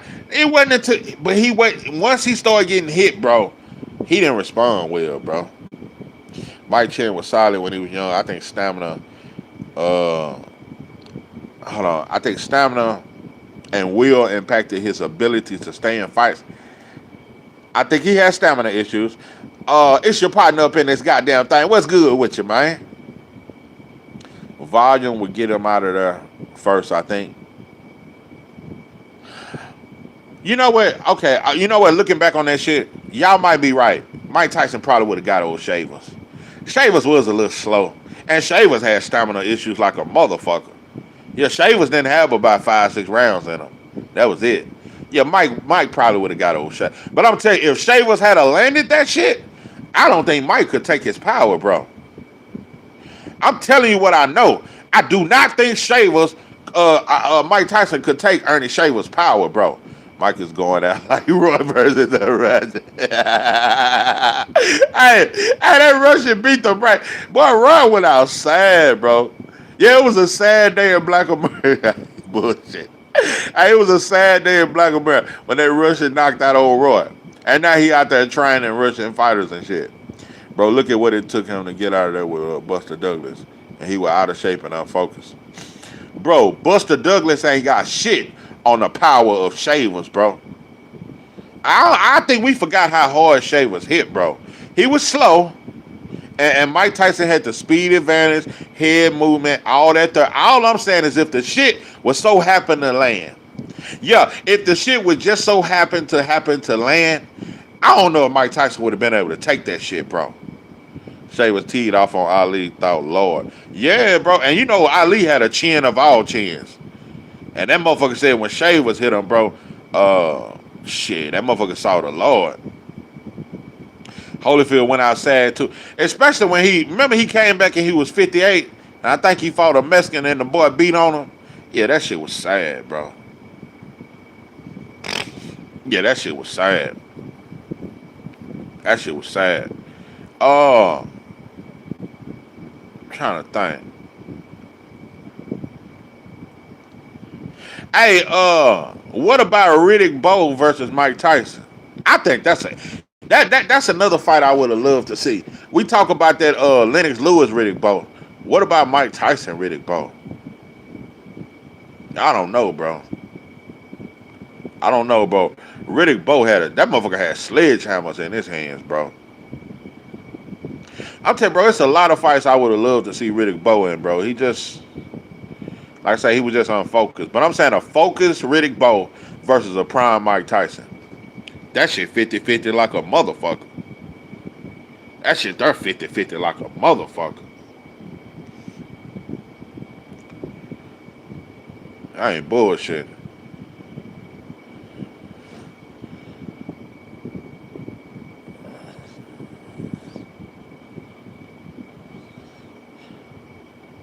And right after Buster Douglas did that shit to Ty, Holyfield beat the brakes off old Buster Douglas. Like I say, it's just levels, bro. Like, that shit Buster Douglas was hurting Mike Tyson with, that shit didn't work on Holyfield. Yeah, bro, I might pick Riddick over Mike Tyson, bro. Yeah. Ooh, Bo versus Frazier. That would have been a good fight. Oh, goddamn it. See, now this is one of the fights I always talk about that would have been Joe Frazier versus Mike Tyson. I think that left hook would have got to him. I'm just going to say, I think that goddamn left hook, goddamn me, Joe Frazier, I think that shit would have clipped old Mike. And you can say it's 90s Mike, 95 Mike, 87 Mike, 88, 87, 88, 89, 90. I think Joe Frazier would have clipped him, bro. But I'm just going to say, if Mike Tyson had got the Frazier first, absolutely, he could stop him. But I just think that left hook of Frazier, because one thing about Frazier, even when he hurt, I'm going to tell you something about Joe Frazier. Even when he hurt, because I'm going to tell you something, bro. In that first round, when George Foreman dropped Joe Frazier the first time, Joe Frazier hurt George Foreman in the middle of that exchange. That motherfucker threw that left hook till he couldn't throw that bitch no more. Yeah, even when Joe Frazier hurt, that goddamn left hook still hurt. That motherfucker can knock you out while he hurt. Yeah, he hurt George Foreman in that fight. Go look at that fight. Joe Frazier hurt Foreman. Rattled his ass with that left hook. That motherfucking defensive head, bro. That motherfucking bobbing, weaving, and coming up with that left hook. I think Joe Frazier would have stopped Mike, bro. Prime Mike Tyson, bro, would have got stopped by Joe Frazier. I ain't bullshit. I think he would have stopped him, bro. Yeah, type that shit in the comment. Joe Frazier versus Mike Tyson. I think Joe, because Joe be dipping, bro, them dips. I think he would have dipped and clipped his ass. Yeah, Mike don't beat nobody back then. Everybody had chin. You goddamn right, and devastating power. Yeah, bro, in the 70s and the 80s, them chins was just different. Them chins was different, bro. Them chins. I'm telling you, bro, Joe Frazier, how many times did he get knocked down? About 5 times. Hey, that last time, that motherfucker started hopping, goddamn. Goddamn, George Foreman had to hit that motherfucker with everything. Nah, I ain't got the Hitchens, bro. We done started, man, they done got me stuck on heavyweight. Yeah, they tricked me. Say Crucial. It's Shawa that done it. Yeah, she tricked me into talking about heavyweight. We started with Richard Torres, then we started talking about Caballero and Usyk. Now we done went to the 80s and they done tricked me. They done threw off my whole topic. I was supposed to talk about Hitchens and Devin Haney. They done tricked me. They tricked me. I ain't bullshit. I was not prepared for this. They tricked me into talking about this. No, I didn't talk about Hitchens. Hell, I talked about Hitchens for 3 minutes, and then we started talking about the heavyweights. Dude's getting up like the Undertaker. I'm telling you, bro, people don't realize, bro, how tough Joe Frazier was, bro, to keep getting up. I'm telling you, bro, George Foreman, one of the most vicious punchers we've ever seen. Joe Frazier kept getting up. That motherfucker was tough on top of tough. Nah, bro, Mike Tyson don't get up over and over. I don't see that.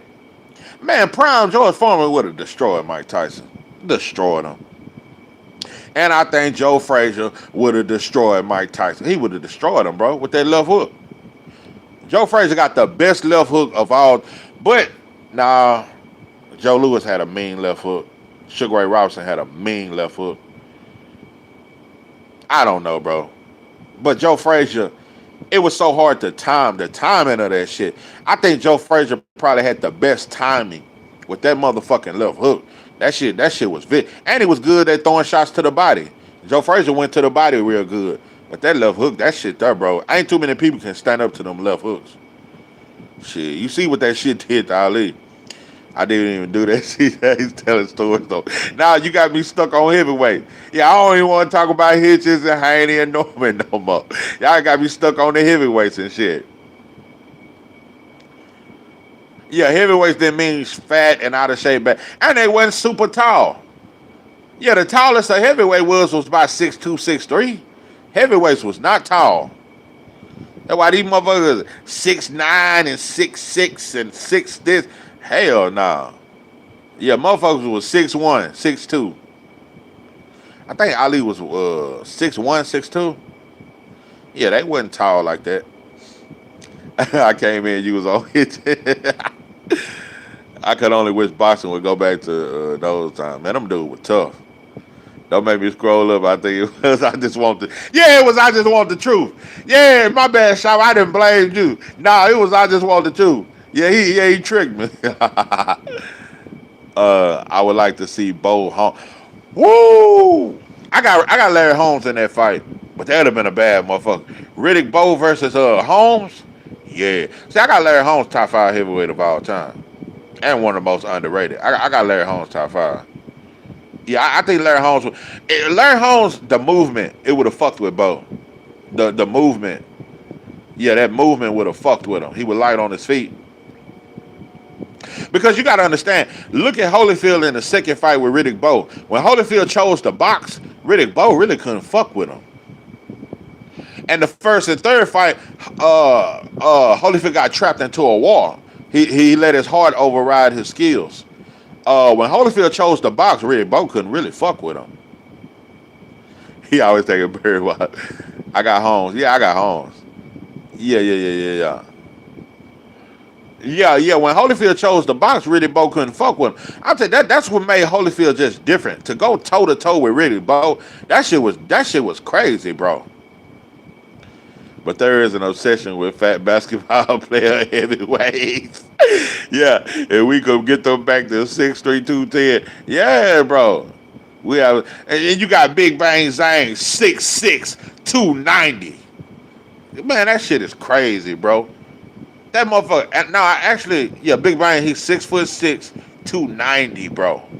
But Coley, 6'5", 300 pounds, bro. These fucking heavyweights are huge, bro. Yeah, Larry Holmes was very underrated. Very, very, very underrated. Yeah, these heavyweights too fucking big. That's why they big and fucking clumsy. I seen Bo get off though and move. Not on his toes really, but slanging them things. Bo had a good jab too. When Riddick Bowe did use his jab, you might have. That was a good point because I have seen Bo kind of box. Riddick Bowe had a good jab. He had a good jab. He could box. Yeah, I agree. I just don't think his ring IQ could fuck with Larry Holmes. Larry Holmes' defense was underrated. And Larry Holmes was one of them that if you was able to catch up with him, he had the heart though. He had the heart. He had the chin. He had great recovery rate. Larry Holmes, bro, was tough. Yeah, motherfuckers forget that shit. Larry Holmes was tough too. He could box. He could do all that technical science shit and all that shit, that ring IQ shit. But when it came down to it, Larry Holmes was tough. Yeah, I ain't bullshit. He was tough. But yeah, Riddick could box. I'm telling you, bro, I think Riddick Bowe would have beat Lennox. Yeah, I think he would have beat on Lennox, bro. I don't think Lennox could have took that power, bro. No, I think Bo would have knocked out Bo against Dokes. I got Coaster. I got Bo. Yeah, I got Bo. Yeah, I got Bo. Yeah, Bo has some heavy goddamn hands, bro. Bo versus Shannon Briggs would have been a good fight. I pick Bo though. I'll tell you, it ain't too many. It ain't a whole lot of fighters I would pick against Riddick Bowe, bro. He was a big motherfucker, and he just had heavy, heavy hands. But hold on, but you know what? I'm gonna say something about Riddick Bowe. I forgot to say this. Riddick Bowe didn't have the sturdy of chins to me though. Riddick Bowe chin wasn't like the motherfuckers in the 70s though. Yeah, Riddick Bowe had heavy hands and he was big, but he didn't have the sturdiest of chins though. So he was vulnerable. He was vulnerable. Oh, you saying I'm saying he fought them and he got out? Yeah, yeah, yeah. Best Bowe was the first Holyfield fight. He never looked like. Yeah, that first Holyfield fight. That version of Riddick Bowe definitely beats Lennox Lewis. Yeah, Riddick Bowe in that first fight. Yeah, he looked great. That motherfucker looked great. Yeah, he looked like a great in that fucking first fight. That first Riddick Bowe Holyfield fight, you gonna make me go back and look at that shit. But yeah, Holyfield outboxed his ass in that second fight. Holyfield was holding the shit out of his hand. And you had to hold that big motherfucker. Riddick Bowe was a big motherfucker. But yeah, Bowe, it just proves, bro, when you undisciplined, bro, that's why Riddick Bowe, he'll never be a Hall of Famer. He'll never be a great because you just wasn't disciplined long enough, bro. Like, you just had too many lapses, bro. Whole lot of talent, even a little bit of sauce. You just wasn't consistent enough. He just wasn't. He wasn't consistent. When that motherfucker threw the belt in the trash and didn't fight Lennox, bro, like, bro, you sabotaged your own career, bro. Hard for me to feel sorry for somebody like that. Like, bro, you threw away your own fucking career, bro. Just it ain't enough dope and it damn sure ain't enough dog food, bro. The boy went outside. Yeah, the boy went outside. Oh,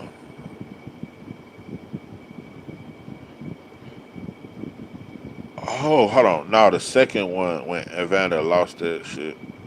Oh, you thought Holyfield lost the second fight?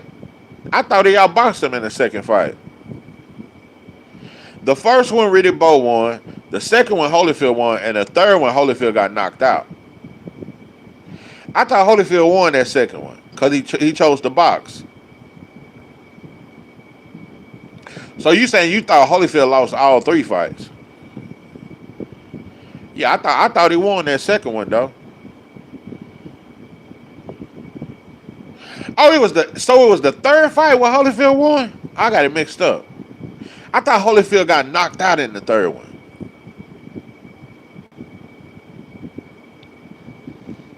Oh, yeah, y'all gonna make me go back and watch them goddamn fights.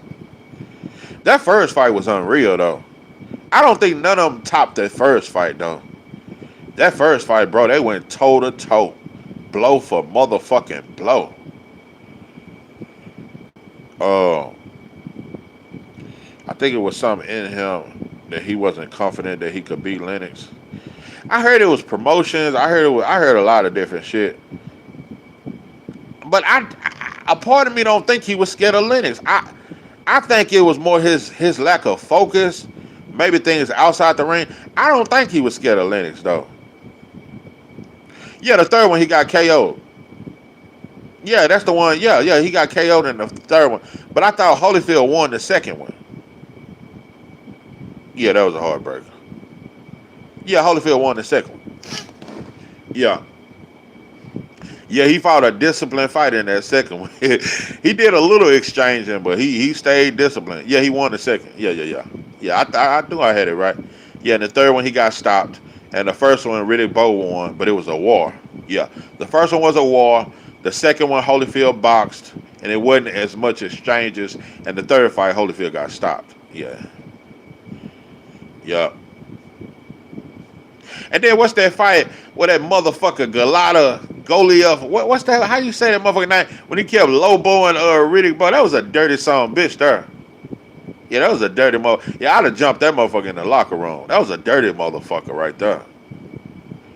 Lost the first and the third, yeah. He said his heart stopped in the third. Shit. Yeah, but I don't think Bowe was scared of Lennox, bro.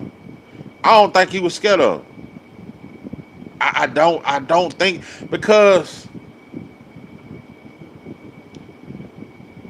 Lennox was more of a Lennox could punch, but he was just more of a boxer to me. He could punch. He had a good uppercut, but I think Riddick Bowe was more vicious than Lennox Lewis. Lennox fought a little more safe. My motherfucker used to jab and hold a lot. Riddick Bowe was more of a savage, bro.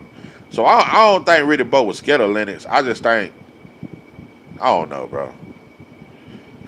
I don't know. Maybe it was his team. Maybe it was his lack of discipline. But that's a fight, bro. That it's just like shit like that, bro. Like, it's been some fights we ain't got in the history of boxing. It's sad, bro. Like Tank and Shakur. I don't think that fight will ever happen. And Devin and Tank, that show over with. It's some fights we just never got and never will get, bro.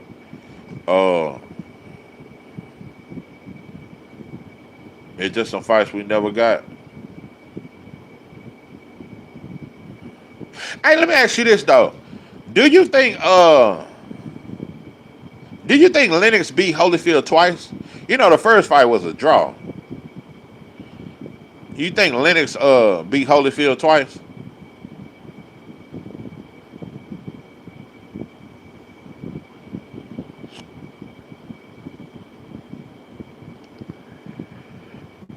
I'm gonna have to go back and look at. I ain't watched them fights in some years though. I think that second fight Holyfield came with it though. The first fight, the one that was called a draw, I actually thought Lennox won that fight, if I remember correctly. Yeah, I thought Lennox won the first one, but Holyfield came with it in that second one, bro. That's why I say Lennox, bro, he wasn't no dog like Holyfield though. Like, Lennox fought safe, bro. He fought a lot of fights kind of safe.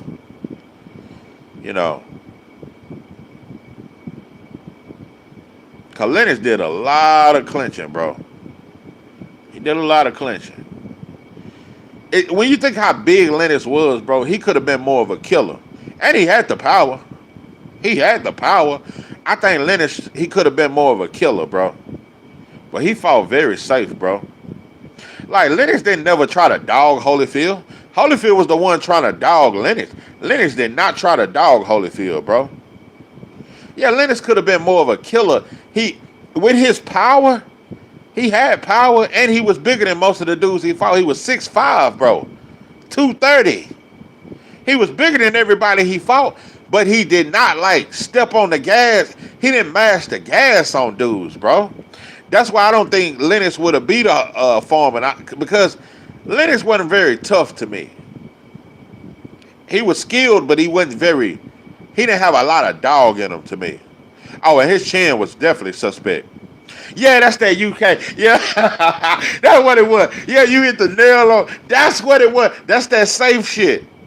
Yeah, that's that shit. See, Holyfield, that's that project shit. You know, Mike Tyson, Holyfield, they had more of that project baby type. They had that serve sandwich, that sardines in a can with them goddamn crackers with that goddamn Louisiana hot sauce. Yeah, they had that. See, Lennox didn't grow up eating them sardines in a can with that all that goddamn mackerel. Or that yeah, he ain't eating no serve sandwiches and shit, and ketchup and mayonnaise sandwiches and shit, fried bologna sandwiches and shit. What about that goddamn pressed ham and shit? Yeah, he ain't fuck around with that. That motherfucker was drinking tea and shit. Yeah, he drinking that goddamn tea. We drank Kool-Aid. Yeah, he ain't had no yeah. Yeah, that's what it was. That's that goddamn weak ass tea. Would you like a spot of tea? Yeah, that's that whole ass tea. Yeah, we drinking Kool-Aid, goddamn me. Yeah, putting the whole thing of sugar in that motherfucker.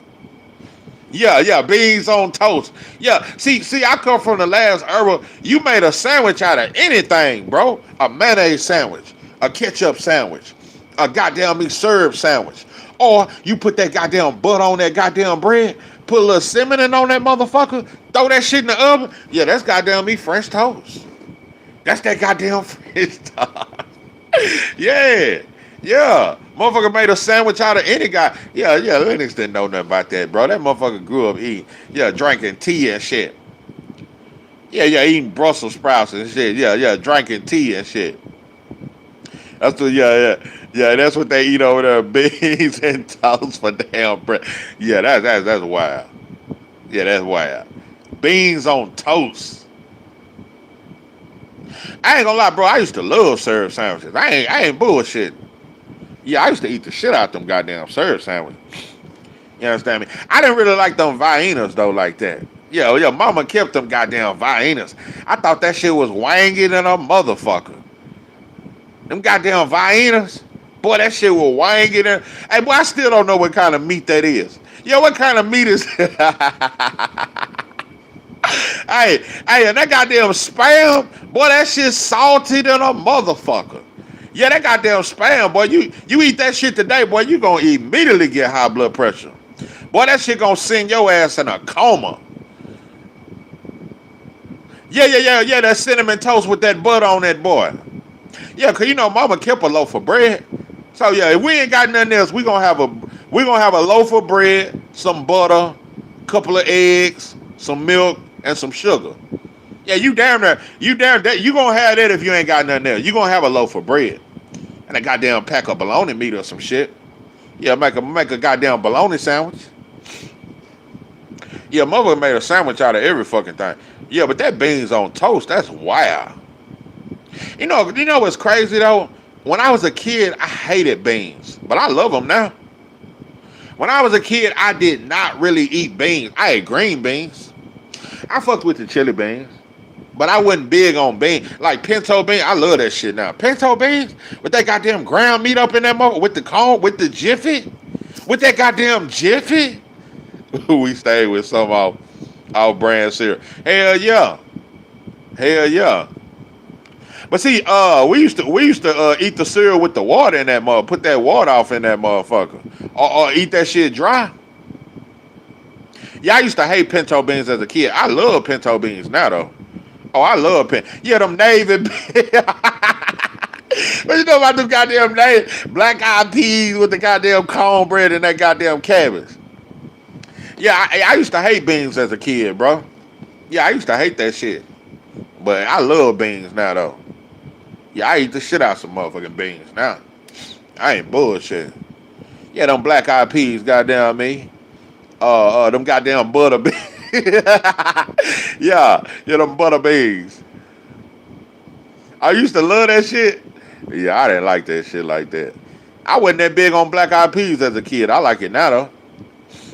Yeah, I be eating. I love vegetables now. I wasn't big on vegetables as a kid. Hell no, I wanted sweet shit. Oh yeah, them goddamn lima beans. Oh, hey, what you know about them goddamn purple hood peas? Yeah, what you know about picking them goddamn purple hood peas? Goddamn me. Yeah, them goddamn purple hoods with that goddamn fat back off in that motherfucker. Yeah. I ain't gonna lie, my mom was like that too. You had to eat that shit. Yeah, wasn't no, I don't want that. The only thing I didn't eat as a kid that mama knew I couldn't, because if I ate this, I would throw up.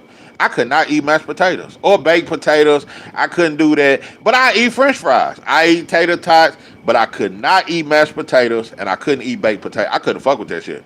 Yeah, them goddamn purple hood peas was a motherfucker. Yeah, I couldn't fuck with mashed potatoes. That's the only thing I said no to. Everything else, I ate that shit. I couldn't eat mashed potatoes.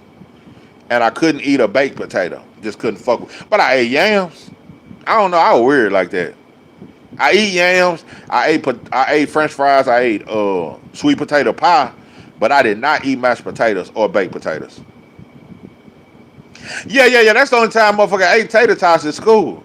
Yeah, tater tots with that goddamn cold ass piece. Hey, them tater tots with that little bit ass pizza. Yeah, with the goddamn milk. With the goddamn white milk or the chocolate milk. Yeah, school lunch wasn't shit. I ain't bullshit. Yeah, school lunch wasn't about a bitch ass thing. Yeah, but a motherfucker survives cause nobody I knew in the project brought they lunch to school. Now you had to get that free lunch. Oh, potatoes your favorite? Yeah, I don't fuck with it, bro. Listen, I eat sweet potato pie. I'ma fuck with them yams. But mashed potatoes or baked potato, my favorite food is mac and cheese though. That's just me. Yeah, mac and cheese. Hell, I made that today, some mac and cheese. Yeah, I could eat mac and cheese every fucking day. And I like broccoli and cheese. My grandma used to make us peel them. Yeah, we used to have to peel them purple hood pea. I used to hate that shit too. Yams and potatoes aren't the same. That's why. Oh, they not? I thought yams and potatoes was the same. Yeah, I love them yams with that goddamn brown sugar off in them motherfuckers. Yeah, I love them yams. Yeah, them purple hood peas was a motherfucker. But yeah, when I look back on that shit, bro, I wasn't picky. I only didn't eat mashed potatoes and baked potatoes. Everything else, I ate that shit. Corn, green beans, squash. Yeah, I used to eat that goddamn squash. But you know about that goddamn squash? Both tubers, but not the same. Oh, okay. Yeah, we used to eat that goddamn squash. Spinach. All that. Them goddamn collard greens, turnip greens. Yeah, everything green. Cabbage. We didn't turn down nothing green. Shit. Okra, all that there. Yeah, motherfucker had to eat them vegetables. But like I say, as I've grown, I love vegetables now. I didn't love it as a kid, but I love it now. Oh, you grew squash? I grew some squash this year, but that shit came up off the ground. That shit happened to me twice. It came up off the ground. It rained real hard, and that shit came up. Oh, you hated okra? You mean like boiled? Cause it be a little slimy. I love fried okra, but I like it both ways. He said I eat all that now. Hey, that's great. The shit we didn't like as kids, motherfucker love that shit now. Stop motion MMA. What's good with you, Peppy? Yeah, we up in this bitch talking about collard greens and fatback and goddamn me black eyed peas, greens, beans, potatoes, yams. Yeah, most kids hate okra. I love okra, and I love squash. Yeah, I like it both ways. Yeah. Yeah, you can cook that shit any kind of way, fried or boiled, however. I fuck with that okra. Boy, that okra hit different. Yeah, I love some fucking okra. You name it. Yeah, greens, beans, potatoes, yams. I ain't bullshit. Yeah, you couldn't be picky when I was a kid, bro. Like you wouldn't make it. When I look back on that shit, my sisters wasn't picky either. We wasn't picky kids. Maybe it's the times. Cause we didn't grow up on McDonald's and Burger King and all that shit. No, we grew up eating out the house, bro. That shit was special occasions. Yeah, motherfuckers, it was special occasions we ate at McDonald's. So motherfuckers used to have to eat vegetables and all that shit. Kids don't eat vegetables now. But yeah, me and my sisters, bro, we wasn't picky. I only didn't eat mashed potatoes and baked potatoes. Everything else I ate. We didn't have a choice in my house. Hell no. Yeah, chili dogs, goddamn me. We gonna chili dog it out. All kind of shit. Hell yeah. Big ass pot of them goddamn chili beans with that goddamn Jiffy cornbread. Yes, all these processed fast foods. Yeah, motherfucker live longer when we was eating out the house. Y'all these processed foods. They know parents don't have the time to make meals no more. Facts, because the mama and the daddy work now. Oh, it's your partner. You love potatoes but can't stand yeah. Oh, you don't like yams, bro. See, bro, look at the goddamn Amber Alert. Yeah, motherfucker ain't got no goddamn Shaniqua alert, though. We ain't got no goddamn Kenyatta alert, though. Yeah, I always thought yams and potatoes was the same shit. I always thought that, bro. Yeah, I always thought that shit. Yeah, all that processed ass meat. You know what, bro? You don't never see motherfucker with that pressed ham and no bologna no more. You don't see that shit. You go over folks' house, ain't no pressed ham, no bologna and shit. Hey, you know what I didn't like though? Hey, remember that goddamn salami? Hey, with them little black little peppers, I used to have to pick out them peppers. That shit was spicy to the Hey, remember that goddamn salami? Hitchens is throwing his career away. But stop motion, he calling for the winner of Devin and Norman. Hey, you remember that salami shop? Hey, I wasn't no big fan of that salami. Or what about that goddamn piccolo? What you know about that goddamn piccolo? Oh, you love salami? No, I didn't like that salami. I used to eat it though. No. I used to have to pick out that black. I guess that's a pepper. I don't know. I think it's pepper. Them little black things in that salami. Yeah, I used to have to pick that shit out. Yeah, with that goddamn sandwich spread on that motherfucker. Hey, yeah, I wasn't no big fan of that goddamn salami though. I ain't bullshit. Yeah, I never buy that shit again. Yeah, I feel like he ain't gonna get the winner. Nah, he ain't gonna get the winner. Yeah, I feel like he ain't gonna get the winner. Bologna, ham, and salami. Yeah, that was our lunch meat. Oh yeah. We come from the same cut of cloth. That was the meat. Bologna, pressed ham, and salami. That's what you had. Those was the three meats. That's what we had, bro. Nah, I ain't gonna lie. That fried bologna sandwich was a bad motherfucker, though. Yeah, that fried bologna? Shit. Oh, Cruiser Gun. He said he'll fry salami. Bro, I did not like salami, bro. I picked bologna over salami. But me personally, I like the pressed ham the most. I did not like that salami, bro. But I would eat it, though. I ate that shit. Hey, when we didn't have bread, I just get that salami and just put a little mayonnaise on that motherfucker. Just eat that motherfucker just like that. Yeah, when the motherfucker didn't have no bread. We fried salami. Yeah, that pepper will choke your ass. Yeah, bro, that's that goddamn pepper on that salami. Yeah, y'all just have to pick out the peppers. Yeah, that shit choke your ass up. That shit was strong than a motherfucker. Yeah, that shit. Oh, yeah, peanut butter jelly sandwich. Yeah, that was for sure. Yeah. Motherfucker kept a jar of peanut butter. For sure. Yeah, peanut butter and jelly. Boy, that shit there get you through the night. You know that peanut butter gonna stick. That shit gonna stick to that stomach, boy. Yeah, that peanut butter. Yeah, your ass hungry? Eat a peanut butter and stuff. Yeah, with a fried egg, goddamn me. I can't believe you love fried salami to this day. Ain't no way I'ma eat salami. Yeah, I'm too good for salami. I don't like salami. Hell nah. Hell nah. And I'm gonna tell you something. When I buy lunch meat now, I get turkey meat. Yeah, I get turkey meat now. Yeah, I'm up at it. Yeah, I don't get the pressed ham. I don't buy bologna. No. I get that good turkey meat. But you know about that goddamn turkey? Or I get that what's that shit called? Honey? It got a little honey taste to it.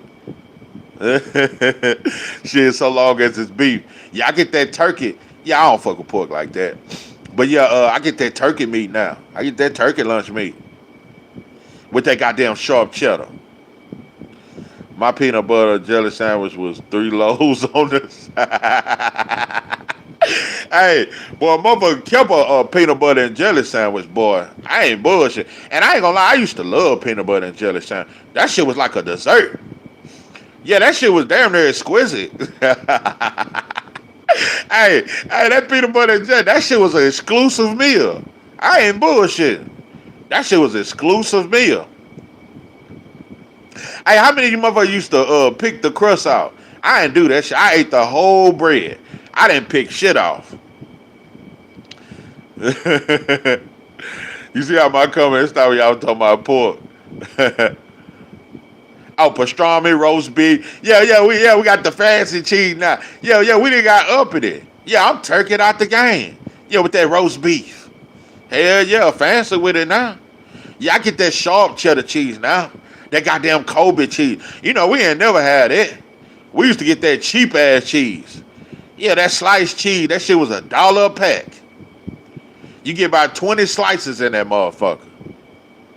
Yeah, motherfucker couldn't even afford the goddamn sharp cheddar and Kobe cheese and Kobe jack. Yeah, you couldn't even afford that. Yeah, you couldn't pick no crust off no sandwich. Yeah, you damn near got an ass whooping you try that shit at my house. Hell, now you couldn't waste food. I'm telling you, bro, we knew how to survive way better back then. Hey. Oh yeah. Y'all don't eat pork. I try to stay away from it, but I do eat it sometimes though. Yeah, I try to stay away from pork, but I do eat it sometimes. Yeah, I eat that crust, goddamn me. Yeah, motherfucker used to know how to eat. I ain't bullshit. That's why I tell you, bro, nowadays, without McDonald's, bro, we're damn near starved. Well, I'm saying the new generation. But yeah, motherfucker knew how to eat some shit. I'm telling you, bro, we used to just create meals and shit. Yeah, motherfucker just come up. What you know about them goddamn Roman noodles, though? Yeah, motherfucker put by, me and my sister, bro, we put by 6 packs of Roman noodles in one pot, and goddamn me just go down through there.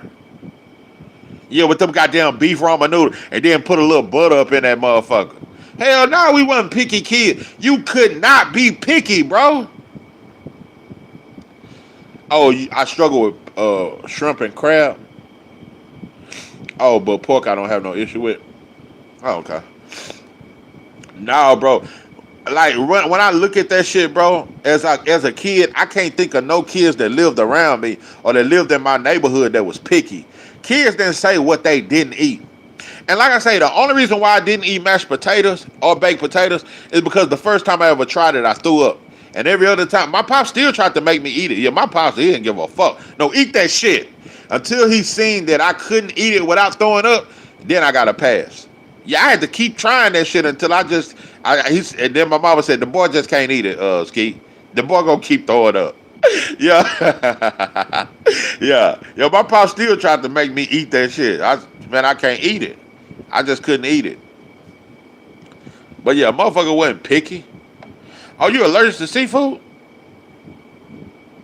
Say, what you know about that goddamn buffalo fish? Yeah, my uncle that's that shit that got about 3,000 bones in that shit. Yeah, bones used to get stuck in your throat, and then old folks tell you eat some bread. Yeah, so that shit push on through.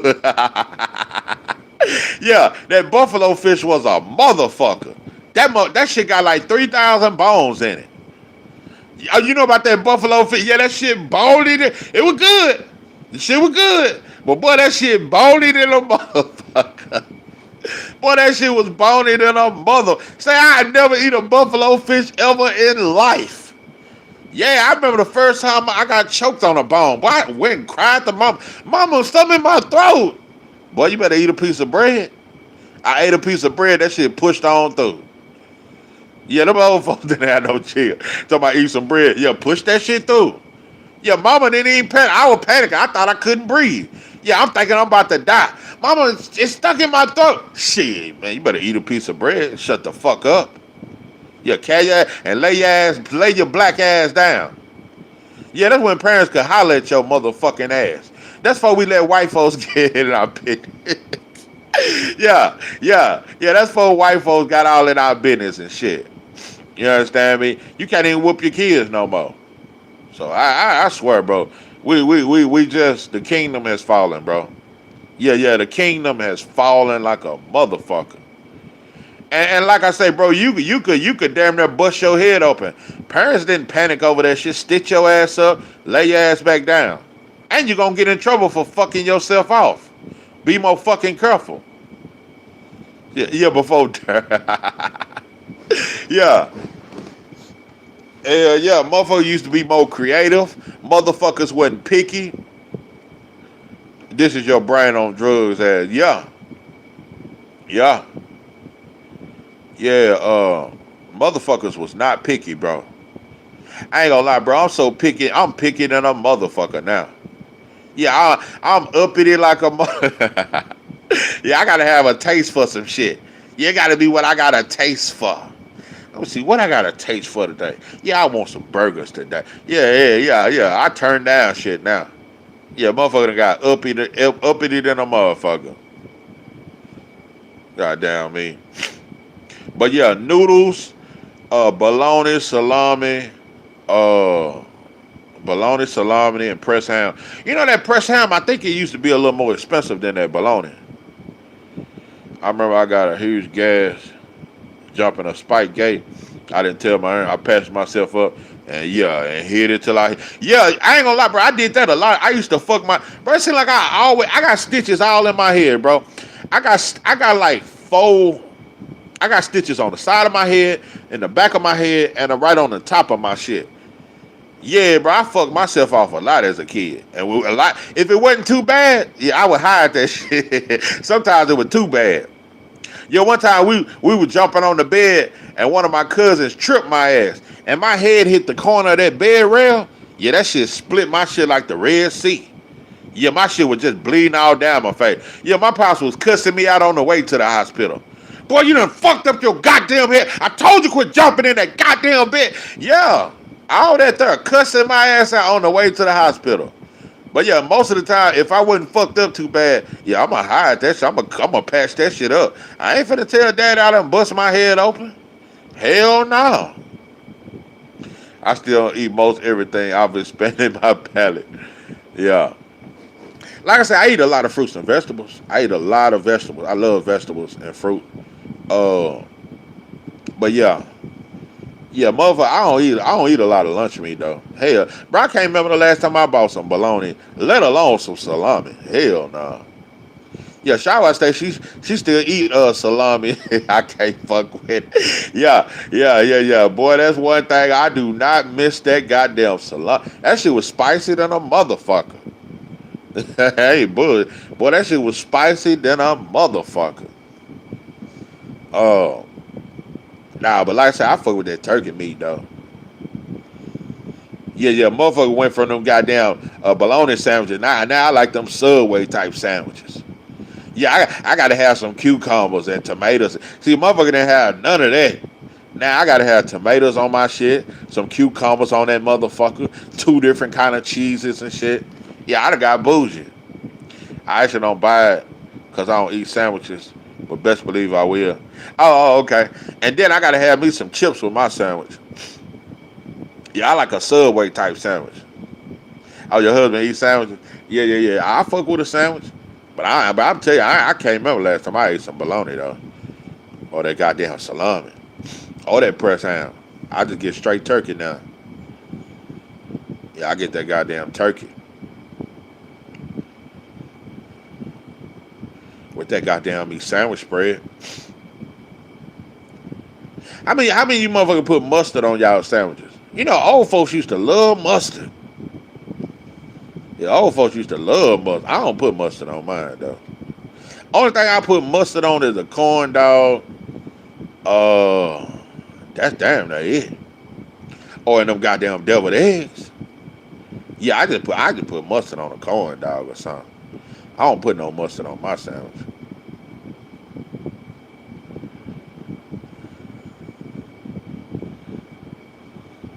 Yeah, motherfucker fuck with that sandwich bread. Or that goddamn Miracle Whip. Oh, spicy. Oh, I like spicy mustard though. Yeah, no cap. Yeah, that spicy mustard hit a little different. I like that spicy ketchup too. Yeah. Yeah, that spicy mustard. And I like honey mustard. Yeah, I like honey mustard. But just regular mustard,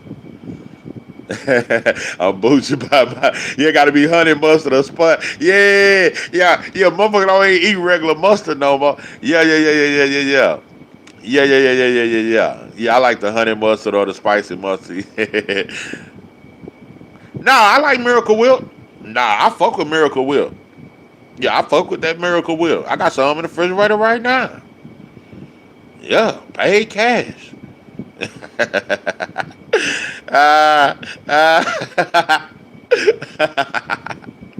yeah, yeah, yeah, yeah, yeah, yeah. The more money a motherfucker get, more bougie a motherfucker get.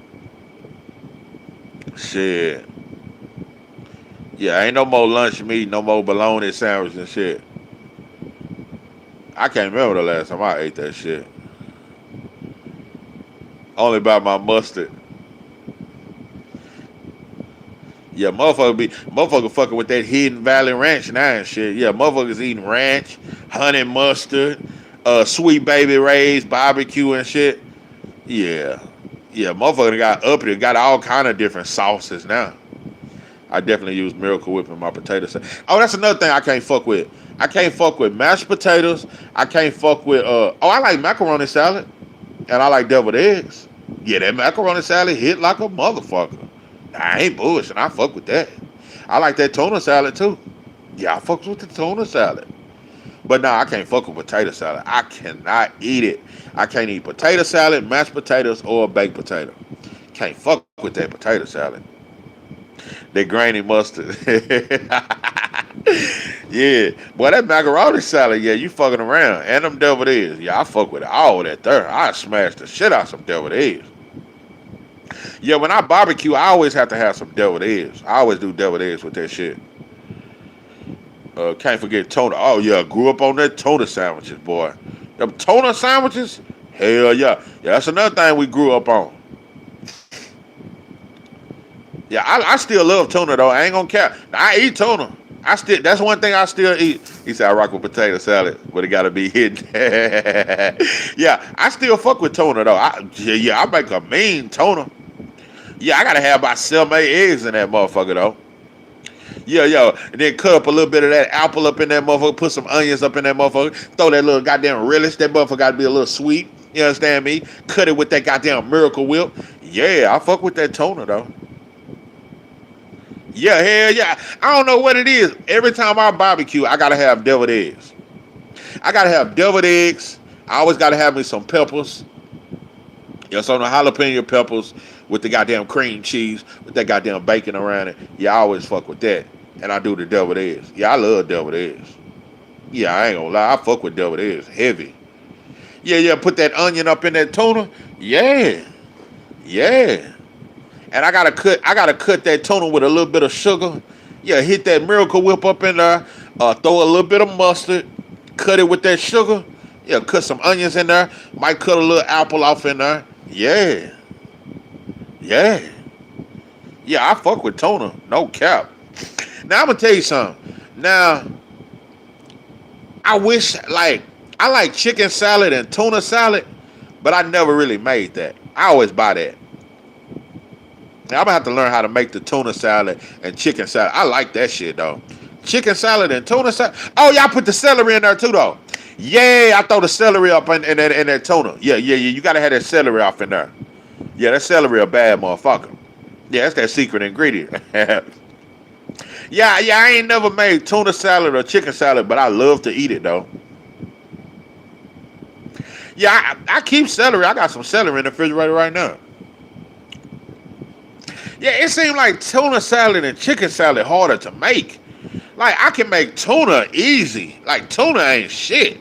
I could freestyle that shit. I don't measure shit. I can make tuna so easy. And that shit tastes the same way every time. It's gonna hit. But when it comes to I might do a live stream on Virgil and Loop. You know what? I think I'm gonna do that. Stop motion, I think I am gonna do that. But when it comes to chicken salad and tuna salad, I've never made it before. I just never made it before. Matter of fact, I think I tried to make a chicken salad one time. It just didn't come out right. But I love chicken salad and tuna salad. With them goddamn Ritz crackers, man, that boy, you talking about smacking. Boy, I'm gonna be smacking like a mother. Just salad, just mild white than a motherfucker. Yeah. I fucks with that tuna salad and chicken salad. But yeah, I need to learn how to make it and quit buying that shit. Egg salad? Oh. Have I ever had egg salad? I don't think so. Nah, I damn near don't think I done had egg salad.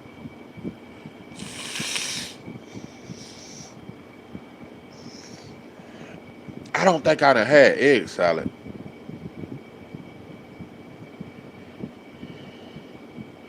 What happened to Charleston White in Tennessee? Oh, man. Say it ain't so. Tuna and chicken. Hold on. Onion, celery, and eggs.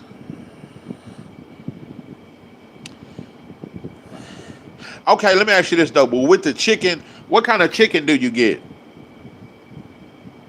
Like, do you ball like what kind of chicken do you get for your chicken salad?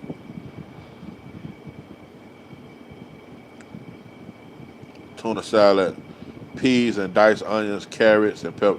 Boy, look at you, Jason. Boy, your ass sound like a chef in the goddamn comment.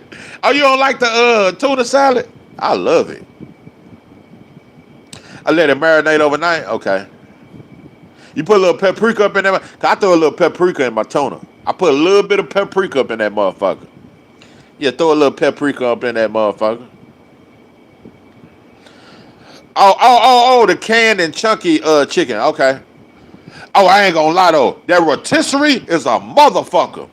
I'm trying to think what I use that. Oh, I be using that rotisserie for that. A lot of times I use that for my chicken spaghetti. Yeah, that paprika, a motherfucker. Yeah, I love that rotisserie chicken. That shit, they're a hit.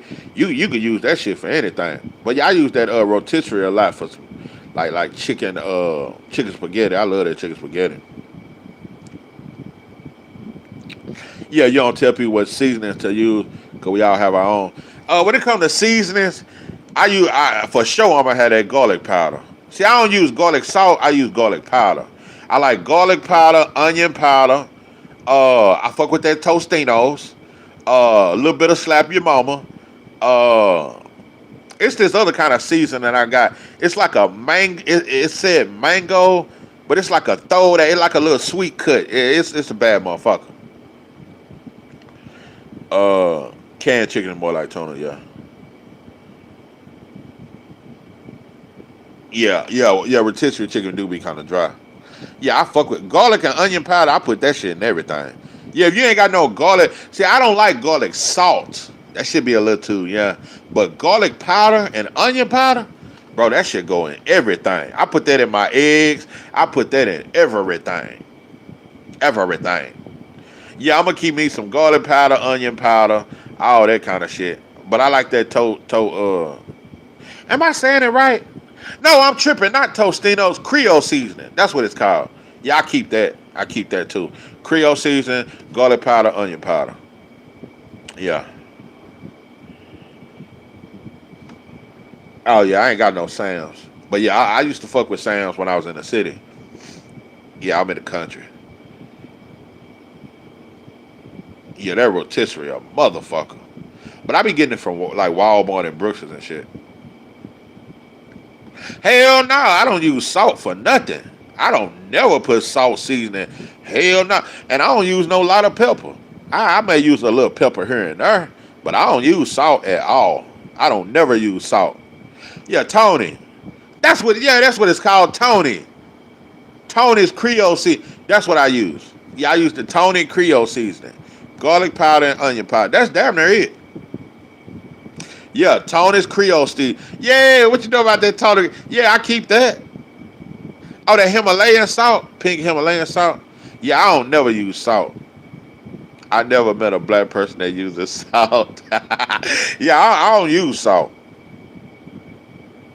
Yeah, we went from boxing to.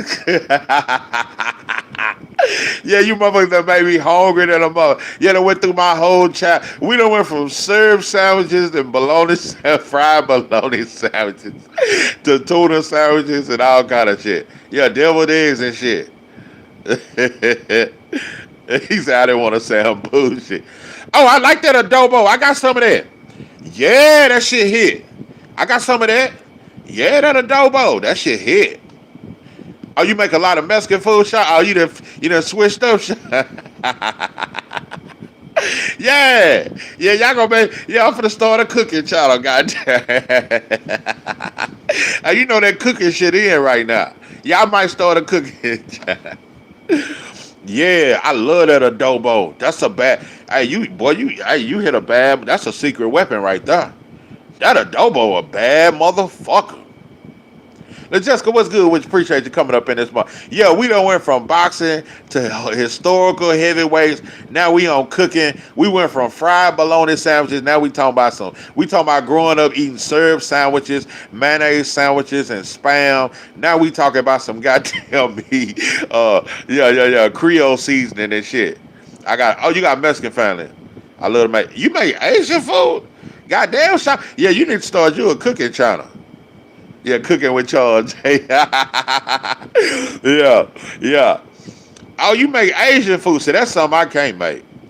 Yeah, I ain't gonna lie. I've been trying to figure out how to make that orange chicken in there. Yeah, I've been trying to figure out how to make that orange chicken and that goddamn meat sesame and all that third. I've been trying to figure out that shit. Yeah, them egg rolls and shit. Yeah, she a chef. Yeah, y'all love food. Try to be healthy. Yeah, I definitely try to eat healthy. I definitely try to eat healthy. I don't eat a whole lot of fried food, but I made some fried chicken yesterday though. Every now and then I gotta have that fried chicken. I ain't bullshit. Yeah, I made that yesterday with some goddamn cabbage, mac and cheese, and that goddamn jiffy. And that goddamn jiffy with that goddamn butter on top. Yeah, I ate the shit out that shit. Oh, you got 5 other people in there. Oh, yeah. You cook like a mother. Yeah, I ain't never made no Asian food though. Yeah, you done missed me right then. Oh shit, Zayas versus Baru is close to done. Boy, I can't believe Tyrank done that shit. Yeah, Tyrank done crashed that. I just told my kids they don't know nothing about serve sandwich. Yeah, serve sandwich. I used to think that was the shit. Like serve sandwiches was one of my favorite type shit. I thought that shit was the shit as a kid. Yeah, you couldn't have told me we was poor. I thought we was living it up with them goddamn serve sandwiches. All them goddamn beef ramen noodles with that goddamn butter on them motherfuckers. See, motherfucker don't know about that butter with the beef ramen noodles. When that motherfucker come out the microwave, you put that goddamn butter on them motherfuckers. Yeah, you gotta put that butter on there. Yeah. Yeah, serve sandwich was quick and easy. Yeah, Stop Motion just said Bass versus Zayas is damn near done. I'm telling you right now, bro, Xander finna get his ass whooped. If Xander fight a Bass, that shit over with, bro. Because I'm gonna tell you something. I don't think Xander Zayas is better than Tellus. Styles do make fights, but I don't think Xander Zayas is better than Yoenis Tellus. Xander got sauce. I don't know if Xander got sauce. See, that's a little too far. And I'm not saying it because he ain't black that he ain't got sauce. Because I think Jesse Bam got sauce. I don't know if I can't say Xander got sauce. He got heart. Hold on, you never ate syrup sandwiches? We had Elijah's Alaga syrup. Oh, you like mackerel with the syrup and bread? Hey, what you know about them goddamn meat? What's that shit called? What kind of cake? With the salmon, but you fry that shit and you put syrup on it. You know what I'm talking about? But that was damn near exquisite as a kid. You ate that shit. What's the salmon patties? But you put that syrup on top. Hey, what you know about that? Hey, yeah, the salmon the salmon patties. Yeah, that goddamn salmon patty with that goddamn syrup on the side. With a soda on that side. Chicken noodles with a soda on the side. Oh, you had that last week? Say, I ain't gonna lie, I gotta make me some salmon patties now. I ain't had that shit with some eggs and rice. Man. Oh, that sound fire. Grits, I'm gonna tell you something. I always was more of an oatmeal kind of. I didn't fuck with grits that heavy. You saying Tellis ain't nothing, bro? I think Tellis is better than Xanthus. That's just what I think. Yeah, I never been big on grits. I always like oatmeal more. I fuck with that oatmeal though. Yeah, I fuck with oatmeal heavy. I fuck with that oatmeal, but I ain't never been big on grits though. But I love some goddamn eggs and rice though. See, I want to know. See, people don't know about it. See, I love making rice with my breakfast. Make some goddamn eggs, make some goddamn pancakes, make some sausage, and then make some rice and butter that shit down. I love eating rice for breakfast. You think Xander more real-rounded than Yoenis Tellis? I think Tellis better than Xander. Yeah, I love rice for breakfast. I butter that. I'm finna put at least a half a stick of butter. Damn near a whole stick of butter in that rice. Yeah, I'm gonna boil that shit down and put damn near a whole stick of butter off in that motherfucker. It's something about that butter. Yeah. Tastes like candy. I can feel it when you walk. Even when you talk, it takes over me. Yeah. Yeah, that rice with that goddamn stick of butter off in that motherfucker. Hell yeah. And I might put some sugar in it, or I might just put some gravy on the side. Cause I like rice with gravy too. I don't always put sugar in that shit. Sometimes I just put some gravy on the side. Now, bro, rices go hard with breakfast. Bro, you get some motherfucking sausage, make you some eggs, some pancakes with some rice. Dope and dog food. Yeah, rice is good for breakfast. Yeah, Crucial Country, you tripping, bro. You on dope and dog food. Yeah, you on dope. Yeah, you on dope and dog food. Yeah, that rice go hard for breakfast, bro. Rice with sausage, pancakes, some goddamn eggs. Yeah, with a little gravy. With a little bit of gravy. With that goddamn 40 weight. Yeah, I could do biscuits, but I love pancakes. I love pancakes. But I fuck with biscuits too, though. Either or. Yeah, right. Rice with rice for breakfast and some country stuff. Yeah, that's the country breakfast. Y'all out of Texas, man. East Texas. Yeah, we country. Say, rice for breakfast go hard than a motherfucker. With some gravy on the side. You know what, Shower? You right. The gravy with the biscuits, with the rice. Yeah, with the sausage, with the egg. Yeah, that go a little better. Yeah. Yeah, the biscuit with the sausage, with the rice, with the gravy on the side, with them goddamn eggs. Oh, yeah. Yeah. But like I said, rice can be for breakfast or dinner with me. Yeah. I'm gonna see with my people from Alabama and Texas. Oh yeah, you from Colorado. Yeah, you did say that. You from Colorado. Hold on. Yeah, Colorado. But your people from Alabama and Texas. Yeah, it go down in the South. Yeah, everybody eat rice for breakfast in the South. Yeah, that's how it go down in the South. Yeah, motherfucker got that rice with that goddamn 40 weight. Hell yeah. Oh, I love French toast too for breakfast though. I fuck with French toast. Heavy. Messing with y'all, my back would have been too wide. I ain't gonna lie, that rice though, that shit put a lot of weight on you though. Yeah, I don't eat rice as much as I did when I was young. Yeah, that rice put a lot on you. But that shit fill your ass up. Yeah, them salmon croquettes. Yeah, rice and Louisiana hot sauce. But now, bro, I like the salmon croquettes with the syrup though. Yeah, I like the salmon croquettes with that goddamn syrup on that motherfucker. Yeah, that rice make you full. And I'm telling you, bro, you make you some biscuit. Dude, you just try. If you ain't never tried it, just try. Make you some goddamn biscuits in the morning with some sausage, with some eggs, and make some rice. But butter that rice down with that 40 weight on the side, boy, you gonna be full. And all you gotta do is eat that. You ain't gotta eat again at dinner time. Yeah, you ain't gotta eat lunch. That rice that shit gonna sit. Yeah, your ass gonna have to work. That shit gonna put something on your ass. Yeah. I ain't bullshit. Yeah, I'm big on gravy too, but I put gravy on anything.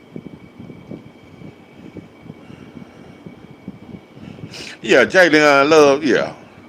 Talking about ain't no racism in boxing. Yeah, Jay Leon Love a sucker. As a kid, I could eat anything. Now, if I eat after 6, I'm putting on weight. Yeah, I don't like eating after 6. Yeah. Plenty of people ate like that and stayed small. Yeah, but some folks can't do it. Yeah. I don't like eating nothing after 6. Now, I eat something sweet after 6. Yeah, I like a little late night sweet something sweet. Oh, man, plant that little bread, man. Bread man listen, bro. Bread man was the best thing ever happened to Caleb Plant. And you gonna run off on bread. Bread man protected you your whole career, bro. Yeah, not today with all the fake ass food. That is facts. See, that's why I want to be a farmer. I want to raise my own animals. I want to get back to how the old folks used to live. Yeah, I want to slaughter my own meat. Yeah, grow my own. That's why I want to get to that shit. That's why I'm trying to get me a bunch of goddamn land.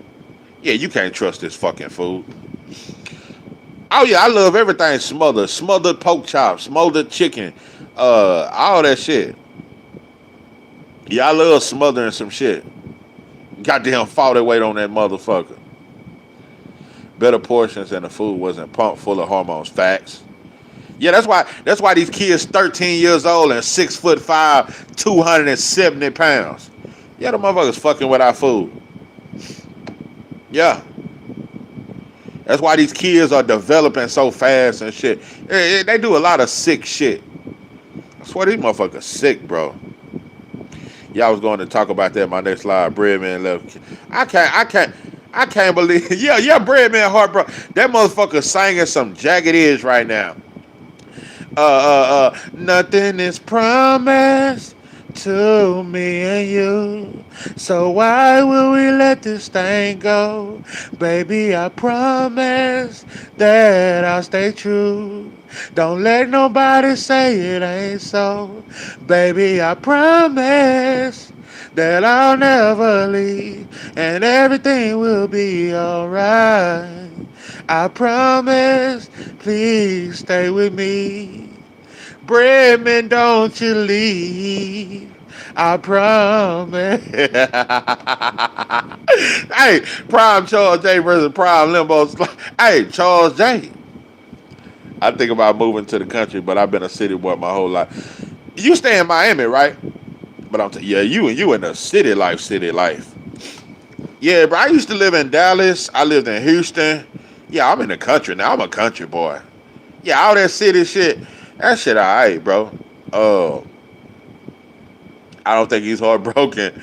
I think he's been seeing something with Caleb. He said it's best he broke ways. Yeah, I'm gonna look that shit up. I definitely want to go to the country. Yeah, it's just better living to me. Cause I'm not a for one, I'm settled down. I don't chase women. I don't go clubbing. I don't like being around a lot of people. I don't really fuck with nobody. I'm a simple man now. Yeah, I done did the gangster shit. I done lived the thug. I done been strip clubs. I done did all that. So, yeah, I'm settled. I'm settled, bro. Yeah, I'm settled down, bro. I like simple shit. Yeah, simple shit please me now. Cause I grew up fast. I was in the streets at a very young age as a teenager. So I lived all that gangster shit. And I'm not saying being in the city you living a gangster life, but I'm saying I lived in the city as a teenager. So I went through a lot of that shit. Play the video game right now. It's on YSM. Play the video right now. It's on YSM Sports Media. Oh, okay, okay. Oh, you said go on play it. All right, I'm finna play it. Oh shit. YSM. It said breaking news. But yeah, that city shit. It's cool. Like I go to the city sometimes, and nothing. I don't like traffic. But these motherfuckers in the country drive crazy than a motherfucker. But in the city, hell no. I'm gonna say something. Houston, Texas got the worst traffic. Oh my God. Hell no. Dallas and Houston a motherfucker.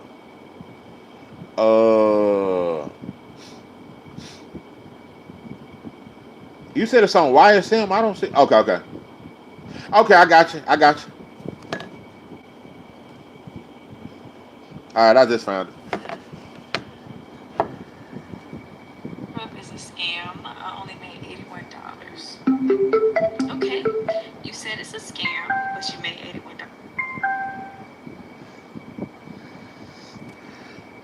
Oh, Cali traffic is the worst? Oh, wow. Man, I don't know if it's worse than Houston, though. And I'm going to tell you nothing about Houston.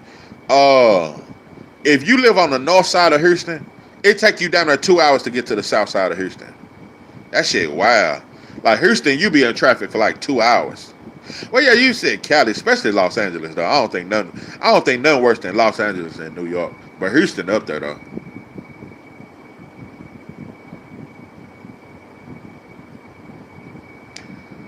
Oh, okay. You said Bud gave Earl Spence his belts back. Yeah, I remember you telling me that. See, I didn't know that. So yeah, I gotta shout Bud out for that. I didn't know he done that.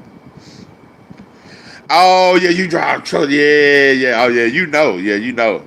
Oh, I heard ATL bad. Oh yeah, I heard ATL bad than a motherfucker. Ah, look at Jason Williams talking. I wanted to tell him that, but I let it be. Yeah, yeah. Jason Williams, yeah, he be like, nah, I don't think he be tripping, man. Nah, I don't think he be tripping, man. I be trying to tell him, man, he just be tripping. Well, he gave Canelo the belts back, so him giving Spence the belts back, that's what's up, you know. Here, my man, Stephen Bread, man. What's for good, Brett? Not much, man. How you doing? I'm chilling. Fight week. Yeah. I got 3 of them on. Hey, Bread Man looked tired. He looked dry. Bread Man looked like he just got out of an abusive relationship. I ain't Jason Williams. Nah, I can't let him be out here bad. hey, y'all had me talking about my ass. Hey, they are his bills, so they always give them back. They get their own mail to them. Saturday night at the Valley Forge Casino. Oh shit, you got 3? I thought it was just JYD. Who else you got? Iran JYD Peterson. I got Sean McCalman and Dylan Price. Oh, so you just picked up Dylan and Sean. Sean? Okay, Yeah, is this your first fight with him? First fight with Dylan and Sean, and obviously you know JYD. Yeah. All right, so JYD, undefeated middleweight. I'm not going to say he's in contender status yet, but he's looking like a blue chip prospect and starting to head into like taking those, the fights where the guy's like 15-3 or solid record. Getting there. Yeah. Getting there. What's your Bro, you on dope and out. See, stop motion, you back trolling.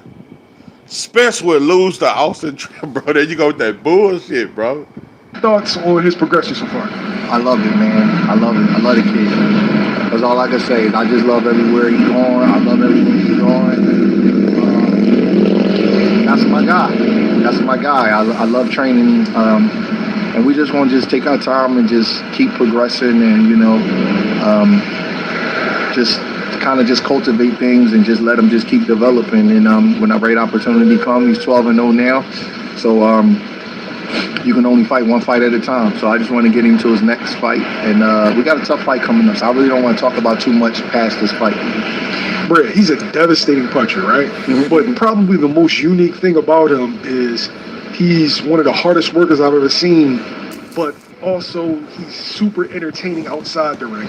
And he has this weird balance where a lot of guys can't balance it.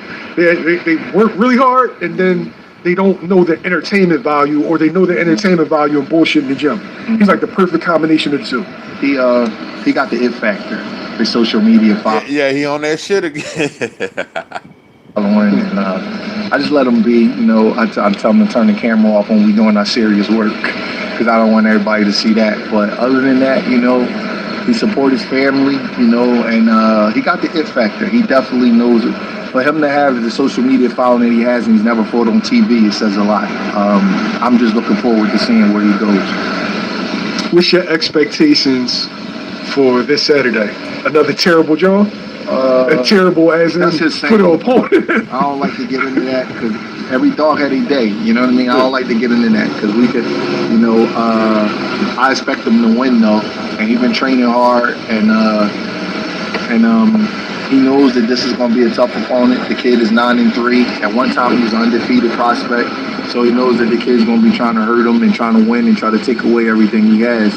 So I don't like to brag. I don't get into that, but I expect a great performance, and I expect him to do his thing, and I expect him to win.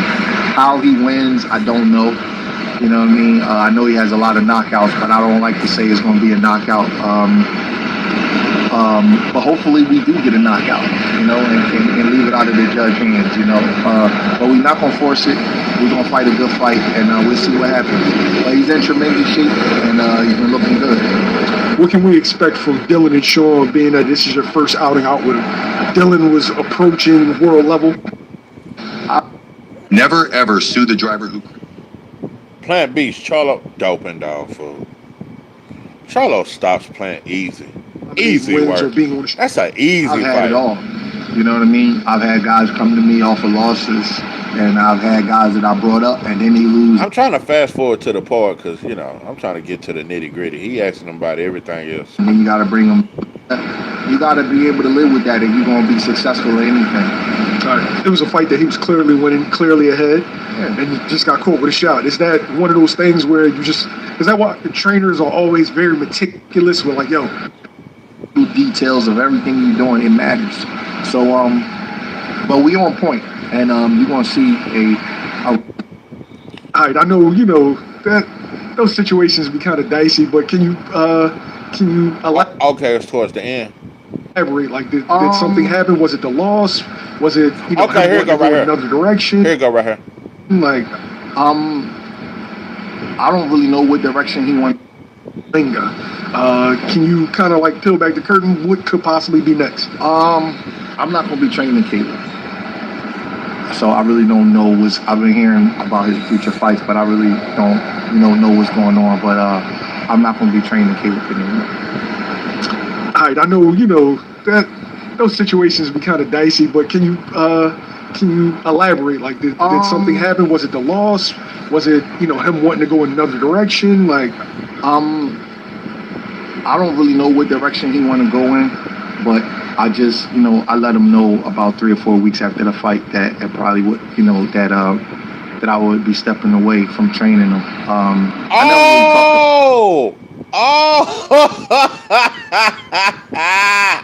Say it ain't. Oh, Breadman. Breadman, I hit him with that Mary J. No, I'm not gonna cry, this is not the time, 'cause you're not worth my tears. I was your lover and your secretary, working every day of the... He left Caleb. Damn. You know what I think it was? He just got tired of that fuck shit. Now, I think Breadman realized, bro, I invested too much of my motherfucking career as a trainer, bro, into helping you, bro, all for you to not... You never lived up to expectations, bro. Bro, Caleb had Canelo beat, bro, but dropped the fucking ball. And he always gassed the fuck out. Motherfucker had his hand down and shit. Canelo threw that left hook and clipped his stupid ass. Because he started dropping his hand. So Caleb, bro, he had all the potential. He had one of the best trainers in the game. He just never fucking lived up to the expectations, bro. So I respect, he finally let his ass go. About it. But I'm hearing the Charlo fight and different fights that people keep asking me. So, but it's just something I let them know. This is way back. There's another interview he did post-fight, and it told me everything I need to know then. Okay. Let me know if you know what it was on. I I want to say I got a love for Caleb, so it's not a thing of like it's a confrontational relationship or anything. Nothing. Let me tell you something. Spence stops Caleb playing to the body inside 6 rounds, bro. I'll look for it, okay. Like that. He don't owe me no money or nothing like that. I know everybody want to get the clickbait and say like. I'm just gonna tell you, I damn sure don't blame Bread, man. Bread, man, he did everything for Caleb, bro. He did every fucking thing for Caleb. Breadman is really a good trainer, bro. I'm gonna tell you nothing. Breadman is a very underrated trainer, and he really know boxing. I think Breadman is a very good trainer. I think he's very good. Better than most trainers, bro. Breadman is a very good trainer to me. Like something bad happened. It's just that. That was saying playing with dude Spence like he did Andre Darrell. That's one of his only knockouts, bro. Stop it. Caleb Plant ain't got but about 7, 8 knockouts. Chip just run their course, and I could just put it like that, you know. And you know, I got respect for him, so I wasn't gonna put him in a situation where he have a fight, and then I tell him I'm not gonna train him. You know what I'm saying? I wouldn't do that to him. So 3 to 4 weeks after the fight, sometime towards the end. Oh, see, I didn't hear what he was saying in the corner when Caleb fought Resendez. I didn't hear what he was saying. Oh yeah, no, I do remember. He was lying. Yep, you reminded me. He was lying. He was giving him false confidence and shit. Yeah, I think he was just trying to lift his spirits. Yeah, and I didn't like how he let Chiron get whooped on by Benavidez. I didn't like that either. But he did say Chiron he wanted to keep fighting. Breadman a better trainer than Robert Garcia. That fool stop motion on. Nah, bro, I think Breadman is a good trainer. But yeah, he was kind of lying to Caleb in the corner. You know, it's kind of like how Malik Scott did Wilder in the third Fury fight. When he see that Wilder doping dog. Hey, remember how Malik was lying to Wilder in the corner? Remember how Malik was lying to Wilder hurt like a motherfucker. You stayed trying to tell him, look, just jab, you parry with this, and look, just counter him with this. Man, Wilder hurt, bleeding out the ear, mouth bleeding, nose bleeding, Fatback Fury punching like Joe Louis. He can't hear nothing you saying, Malik. Malik just lying in the corner. It's okay. Malik talking to Wilder as if he's not hurt, bro. He'd have been dropped 2 or 3 times. You steady talking to him as if he got all his malfunctions. Just everything is hidden. Yeah, you hear old stop motion on one, bro. That fool on my ass today, what? June, I think he fought May 31st. Sometimes toward the end of June, I let him know that I would be, I wished him luck and I thanked him for the opportunity, but I let him know that I wasn't going to be coming. Bro, for Breadman to step back, I'm just telling you, bro. It says a lot, bro. It says a lot, bro. Ain't no telling, bro. I think he just saying that. I think he's saying that Caleb's not disciplined, bro. You got to understand, bro. Caleb has been struggling with stamina, and I think it comes from lack of training. A lot of shit. The boy always gas out. Tyson Fury need a tune-up fight, Charles Day. It's his best opponent. I'm going to hit that motherfucker with a brick like Craig did Debo. Fight hook? Okay. A lot of times it's the fighter that chooses to part ways, but you're telling me that it was you that made the decision.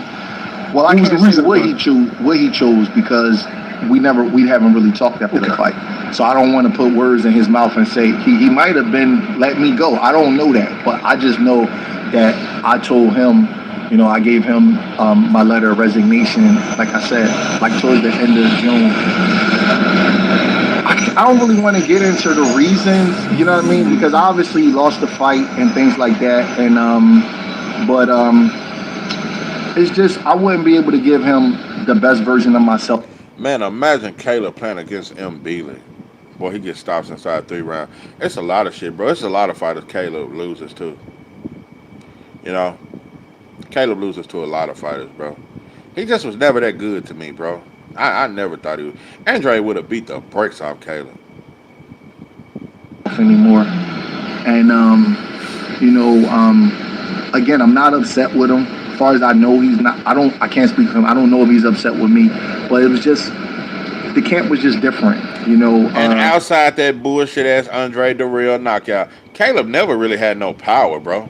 He never really had no power. They say Devin ain't got no power. Caleb does not have power at all to me, bro. And he don't punch with mean intentions. I felt like we had 3 great camps. You know, with Darrell was our first camp, and I felt like that he was doing things that I like playing for what it's worth, but I won't lie about who he beats. I like that Caleb until he asked Canelo, "Hey, am I doing a good job?" Hey, Caleb, hey Canelo, do you think after trying to slap him and play tough at the press conference, but once they get in the ring, hey Canelo, hey, what you think about my jab? You think I'm doing a good job, Canelo? Canelo, do you think I'm good enough to be in the ring with you? Hey, Canelo, what do you think about my footwork? You think my footwork good? Yeah, that shit was soft. He's a boxer, not a banker. Yeah, okay, let me say this, Shawa, without my biasness. You know, he was a good boxer. He just wasn't great, and he wasn't elite to me. He was never elite, but he was good. That's the best shit I could say. I can't go no farther than that, Shaw. That's the best shit I could ever say about Kelly. He was good. Kelly Pavlik. He was tough. Yo, Kelly was tough. Yeah, Kelly was. Yeah, it was a tough little white boy there. Yeah. Yo, Kelly. When Caleb said Earl was kicking his ass in sparring, I knew he wouldn't last at 168. Yeah, Earl was dog walk Caleb. Yo, Kelly Pavlik was on. Yeah, he was tough. Are you looking for the? Yeah, he was tough. Caleb didn't like body punches either. And like I say, he had stamina issues his whole career. That he wasn't known to do. And the Darrell knockout, in my opinion, was one of the best knockouts of the decade. And he got that knockout late in the 9th and 10th round. Bread, man, I know you didn't say that Caleb playing knockout of Anthony Darrell was one of the best knockouts of the decade. Dope and dog food. Canelo at 23, dog walk spent. Dope and dog food. I believe. You know, and then we had the Benavidez. Yeah, bro, young Earl was a savage. I'm telling you, bro, when I seen Earl do Lamont Peterson like he did him, bro, people forget how good Lamont Peterson was, bro. And Lamont Peterson beat the brakes off Danny. Easy work. That was an easy win, and he got robbed. Lamont Peterson was good. Earl broke him, bro. When I seen him break Lamont Peterson, I was just like, Earl was strong, bro. And when he broke Kell Brook, and yeah, Kell Brook was coming off a loss to Triple G, but Kell Brook still fought a hell of a fight. Earl broke him, and he broke the boy eye. He broke a socket in this shit. Yeah, stop motion on this shit. Yeah, stop motion. He on that goddamn Hennessy, or he on that goddamn Vanilla Crown. Goddamn. Spence was the second best welterweight of his era, nothing more. Bro, you wild. That to me is a generational talent. And they hated each other before that fight. And, you know, after the Benavidez... Oh, Bob Foster, one of the best heavyweights of all time. He was all right. Yeah, he was straight. Yeah, you went way back talking about Bob Foster. Stop motion. That motherfucker done went historical on my ass. Earl got on that liquor and started living like a rapper. It was over with. Fair and square. After the fight... They didn't hate each other. That one thing about it, Earl admitted he was drinking like a motherfucker. I think the boy damn near became an alcoholic. Yeah, fucking with Yellow Bees in there. That's what I think it was. I think it was Yellow Bees and Trap Boy Freddy had the boy drinking. I'm telling you, bro, I think Earl had never drunk before, but when he started hanging with Yellow Bees and Trap Boy, and he started getting a lot of money, yeah, he started drinking and partying with old Trap Boy Freddy and Yellow Bees. Yeah, it was that liquor. But I'm going to say this, though. Even after the car wreck, Earl still was a very good fighter. So I can't blame the car wreck. Earl was a hell of a fighter. He came off the car wreck and beat the brakes off Danny. Because Caleb earned his respect because he fought such a good fight. And he stood up to him. You know what I mean? And that's what it takes when you're fighting a killer like that. They need to see you stand up to him, and then now they cool. And in the McCombie fight, to me, it was a perfect camp. He did something again in the fight that people didn't expect him to do, and that's walk You know some. another thing about old Caleb, his chin wasn't too sturdy. That's just my opinion. I don't think Caleb chin, it wasn't trustworthy, and it damn sure wasn't sturdy. You know, his chin was a little suspect to me. He definitely didn't like body shots, but his chin wasn't all that. But yeah, Bob Foster was a good light heavyweight though. He was good. Yeah, Bob Foster was good.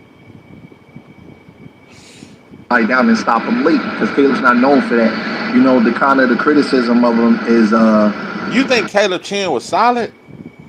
I can't say solid. Okay, I ain't gonna say he's chinny, but I don't think his chin was solid. Illuminati, what's good with you, Pepe? Yeah, I don't think Caleb chin was solid, bro. No, Pepe. It's better be in that realm of hell no. Hell no. Better be would have lost to Adonis Stevenson, bro. Doping dog. Nah, bro. Better be would have lost. I'm gonna tell you something. Carl Froch might have beat old Better Be. Yeah. I think Better Be would have struggled with a Michael Kessler. yeah. I think he damn man. Bernard Hopkins would have beat the brakes off Better Beef. Easy work. And I don't think Better Beef is better than a Prime Kovalev. That's just my opinion. You can talk that amateur shit, cause they say Better Beef beat Kovalev in the amateurs. Better Beef was not better than Crusher Kovalev. Oh no. Better Beef was not better than Kovalev. He wouldn't have beat Adonis Stevenson. He wouldn't have beat Carl Froch. He would have struggled with what's that boy name? Jermaine Taylor would have beat Better Beef. Yeah, he wouldn't have. He better not talk Winky right. No, we ain't gonna get disrespectful. He would have lost to a Jermaine Taylor. That's a lot of fighters would have beat Better Beef, bro. And his power was overrated. You know, he don't finish the fights as strong as he starts them. And for this camp right here, it was just different. And I vouched for Bivol before I vouched for Better Beef. I mean, Better Beef was alright, but I think Bivol was just better, bro. And I thought Bivol won both of them fights. yeah, I mean, that's all I can say. You know, it's nothing bad. You know, I'm not mad at him. I'm not disappointed at him. If anything, I'm just a little confused on why the camp didn't go the way it normally would go. But it's life, and you know, we move on. But Taylor versus Pavlik. Oh wow. Yeah, Bivol definitely won both fights. Yeah.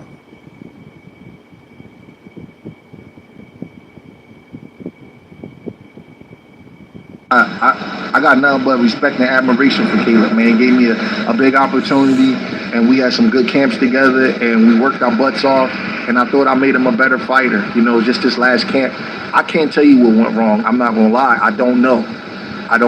You know, I did hear So some. Breadman is basically saying something happened this last camp that made him really not want to fuck with Caleb. But I think it's some shit that had been lingering.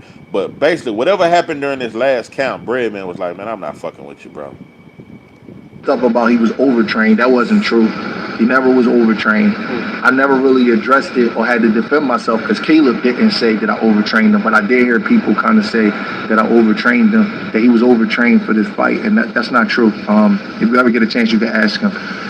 Caleb is real conscious about being overtrained, so he wasn't overtrained. And you know, everybody has their own little assessments on what they think happened, instead of like talking to the person that it happened to. He wasn't overtrained, you know. And I'm not upset about that. I'm just putting that out there because I've been hearing that all over the internet for the past 5 months. You know, Breadman down. So Breadman down there sound hurt. Yeah, I think this shit hurt Breadman.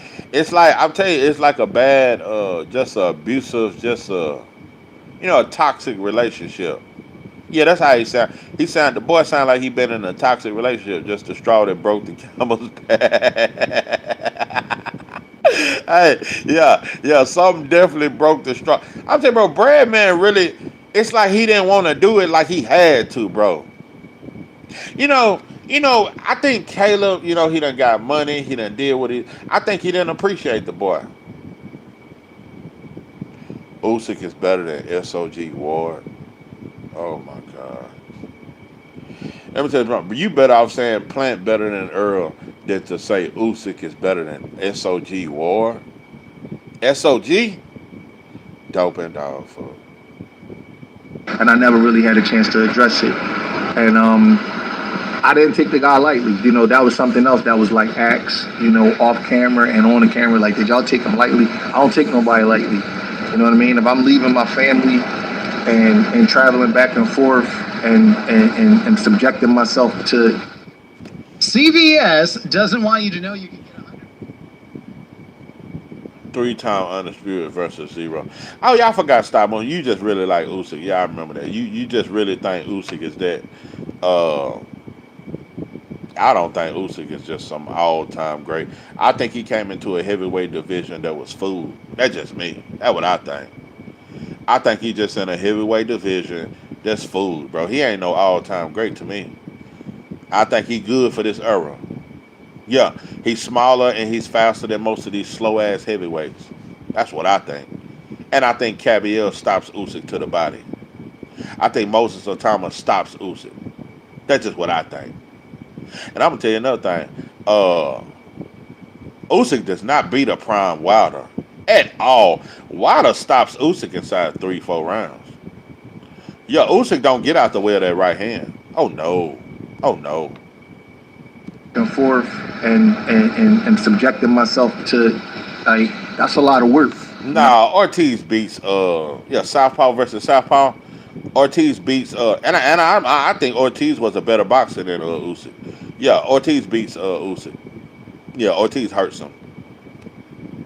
I mean, I'm not in this game to take nobody lightly. So that's probably what the one time that I did do the interview was after the fight. You heard me saying, like, no, I didn't take him lightly. Oh yeah. When Wilder knocked out Helene, bro, I'm telling you, bro, Wilder knocks out Usyk. Oh, because Usyk defense ain't like that. David Haywood, Dogwalk Ortiz? Huh. I don't think so. Nope. I don't think so. I think Ortiz better. Yep. Talked about how tough this fight was going to be. I've seen guys fight I'm over telling you something, bro. UK fighters ain't that good to me, bro. Usyk was supposed to be there to get in the ring. He didn't show. Yeah, he never wanted to fight Wilder. Wilder can't fuck with Usyk. Bro, I'm telling you, I don't think Usyk defense. Listen, bro, that fight depends on.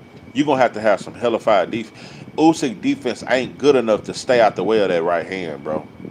I'm telling you, that right hand going to hit him, bro. Just like Fury was landing. He was landing on Usyk at will.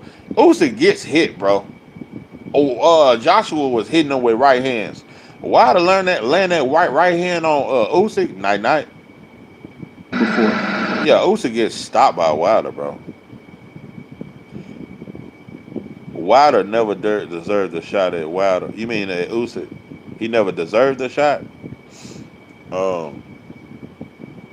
See, I think a lot of people think of the Wilder after the third Fury fight and all the bullshit he went through.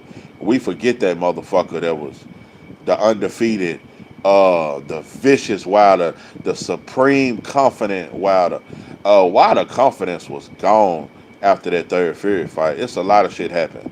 That's why he went through that shit with Parker and all that. No, bro. The Wilder that fought Ortiz stops Usyk in devastating fashion. He went in negotiations with Fury around that time. Put some damn respect on that man. Yeah, bro. That right hand of Wilder. And we forget how accurate Wilder was. We forget that accuracy. And I'm going to tell you another thing. Wilder was better at punching down. See, Usyk 6'3", he coming down with that right hand. Yeah, that shit going to clip. That shit going to look like one of them Spilker knockouts. Yeah, when he knocked that old Arthur Spilker, that shit going to look like some shit like that. Wilder ducked Latimer. He was never coming. No, Latimer said I wasn't fighting Wilder. Nah, he never ducked Latimer. And they sparred each other. No, Klitschko just didn't fight Wilder. And Resendez fought a little bit over his head. Caleb fight under his ability level. And Shit, how many people done stood up to that right hand if it's overrated? If Wilder's right hand is overrated, how many motherfuckers done stood up to that shit? Yeah, name them names. Meet on that night, you got a problem. But I was very open about like, you know, I know Manny Robles is a good coach, and I know not just a good coach, he's used to being an underdog in fights. And when you got a coach that's used to being an What'd you say, bro? You said Shelly said Shelly said what? Wilder was a baddie, bro. Stop the cap. Yeah, I never liked those Shelly fake. Hey, what the fuck is Shelly nowadays? Yeah, who the fuck do Shelly manage? Yeah, I never liked those Shelly fakers. Let him beat Sonic rings out of Wilder and spawn. Bro, you wildin', bro. I ain't never heard of Klitschko whooping on Wilder and sparring. Never heard that. But they sparred. But I ain't never heard about Klitschko whooping them. underdog that's dangerous because he know how to keep the guy's self-esteem up. And he won the heavyweight championship of the world with Andy Ruiz and Anthony Joshua on short notice.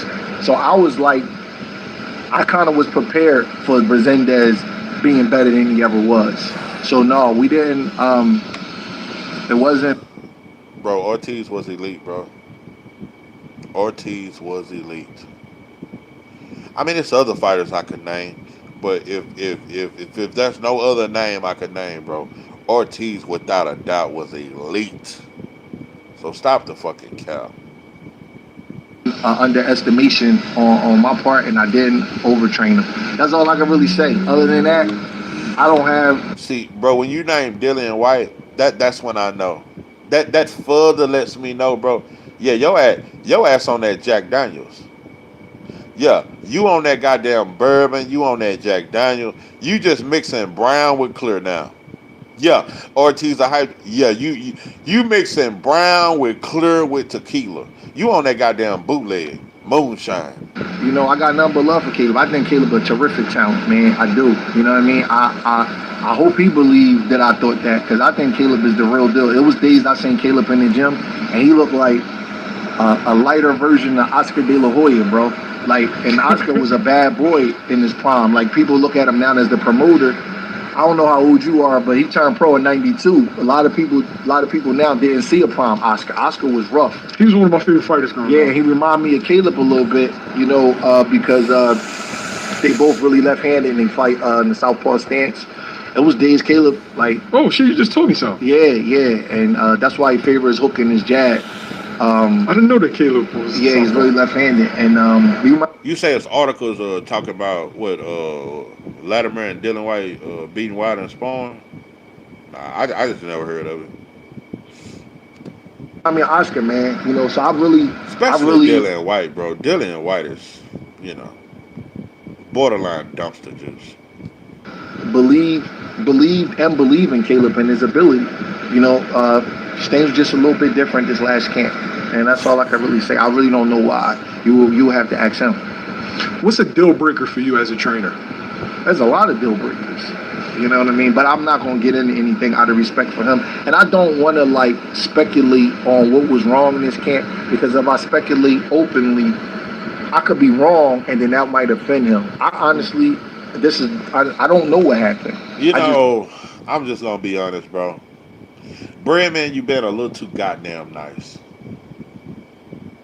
White Stone Ortiz, yeah, dope and dog food. Ortiz way better than Dillian White. Breadman is being too fucking nice. I'm not saying I want him to just go off on Caleb playing, but damn, bro, you being too nice. You know, I don't want to really say that shit. Name them names, bro. Name them names, bro. Say what it is. You know, when Breadman said, I don't want to say nothing because it did not be that, and then I offend him. Man, fuck offending him, bro. For you to leave him, bro, evidently, bro, it's several times he's offended you. I'm not saying beef with the man, bro, but speak your motherfucking mind, bro. I feel like you biting your tongue too much, bro. Know that each camp is different, but the Darrell camp, he was coming off of the loss to Canelo. Yeah, I think he biting his fucking tongue too much, bro. Like, say what the fuck you mean, bro. Yeah, he biting his tongue. You don't really want to say, bro. Of the loss to Canelo, and he wasn't really sparring good. Dylan White had a way better resume than Ortiz. He beat Joseph Parker. Bro, Dylan White was knocked out cold by a fucking Povetkin. Like, wow, bro. Yeah, I find it irritating, bro. He being too friendly. Oh, I was like, it's starting to make me even regret listening to this fucking interview. He being too friendly, bro. But he and Caleb are friends. Yeah, that old soft ass shit. Yeah, you ain't his trainer no more. Yeah, you sound damn near like you scared of like, bro, say what the fuck you mean, bro. You know, I don't really want to. When he said I don't really want to say nothing and it hurt his feelings, like, bro, shut that soft ass shit up, bro. Say what the fuck you mean. Because for you to leave Caleb after all these years, you know, and I refuse to let you go. For you to finally let him go, bro, he did some fuck shit. Bro, you on dope and down. Povetkin beats Ortiz. Yeah, your ass drunk. Yeah, Povetkin beats Ortiz. Your ass is drunk. Yeah, you drunk than a motherfucker. Just felt like his effort was so high that we was gonna turn it around. About the fourth or fifth week in camp, bro, he was icing. Yeah, even with steroids, Povetkin gets destroyed by Luis Ortiz, bro. Even with that dope in him. Man, Povetkin was garbage. And he just knocked out Dylan White because Dylan White was always chinny as fuck. Dylan White had no fucking chin, bro. That motherfucker, they're chinny than a motherfucker. To the fight and did what we did. The Benavidez camp, I thought that camp was too long, but I was proud of him because he worked his ass off. You know, and I knew he had to be in a different kind of shape mentally and physically for Benavidez because of what Benavidez is. He's a soldier. You know what? I gotta cut this short. I can't take no more. I can't take another word from Bread, man. That shit's soft. I don't like it. You biting your fucking tongue. I ain't got time for that shit, bro. No, pimpin'. That shit too friendly. I ain't saying I want you beefing with the man online, but you got too much respect for Caleb. Fuck that hoe ass shit. Anyway, it's been 3 hours. Y'all have been great. I appreciate the support. Appreciate the love. It's been real as always. Yeah, I get back with you motherfuckers tomorrow. We done talked about serve sandwiches and goddamn me fried bologna sandwiches and them goddamn I'm telling you, bro, them goddamn salmon croquettes. That's gonna be one of my next meals. I gotta make them salmon croquettes with that goddamn syrup on the side. I ain't bullshit. Yeah, appreciate you, shout. Yeah, you done brought some recipes to my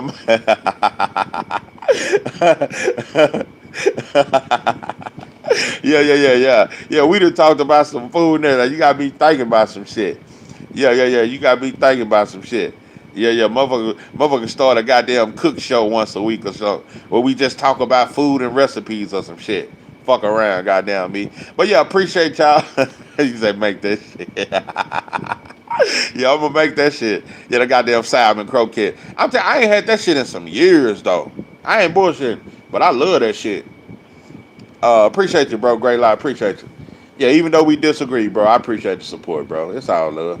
But yeah, it's been real. I'm going to get with you motherfuckers tomorrow. Don't know what I'm going to talk about. I never plan what I'm going to talk about. I just go with the motherfucking flow. But yeah, this is 903 Boston. I'm your host, Charles Jack.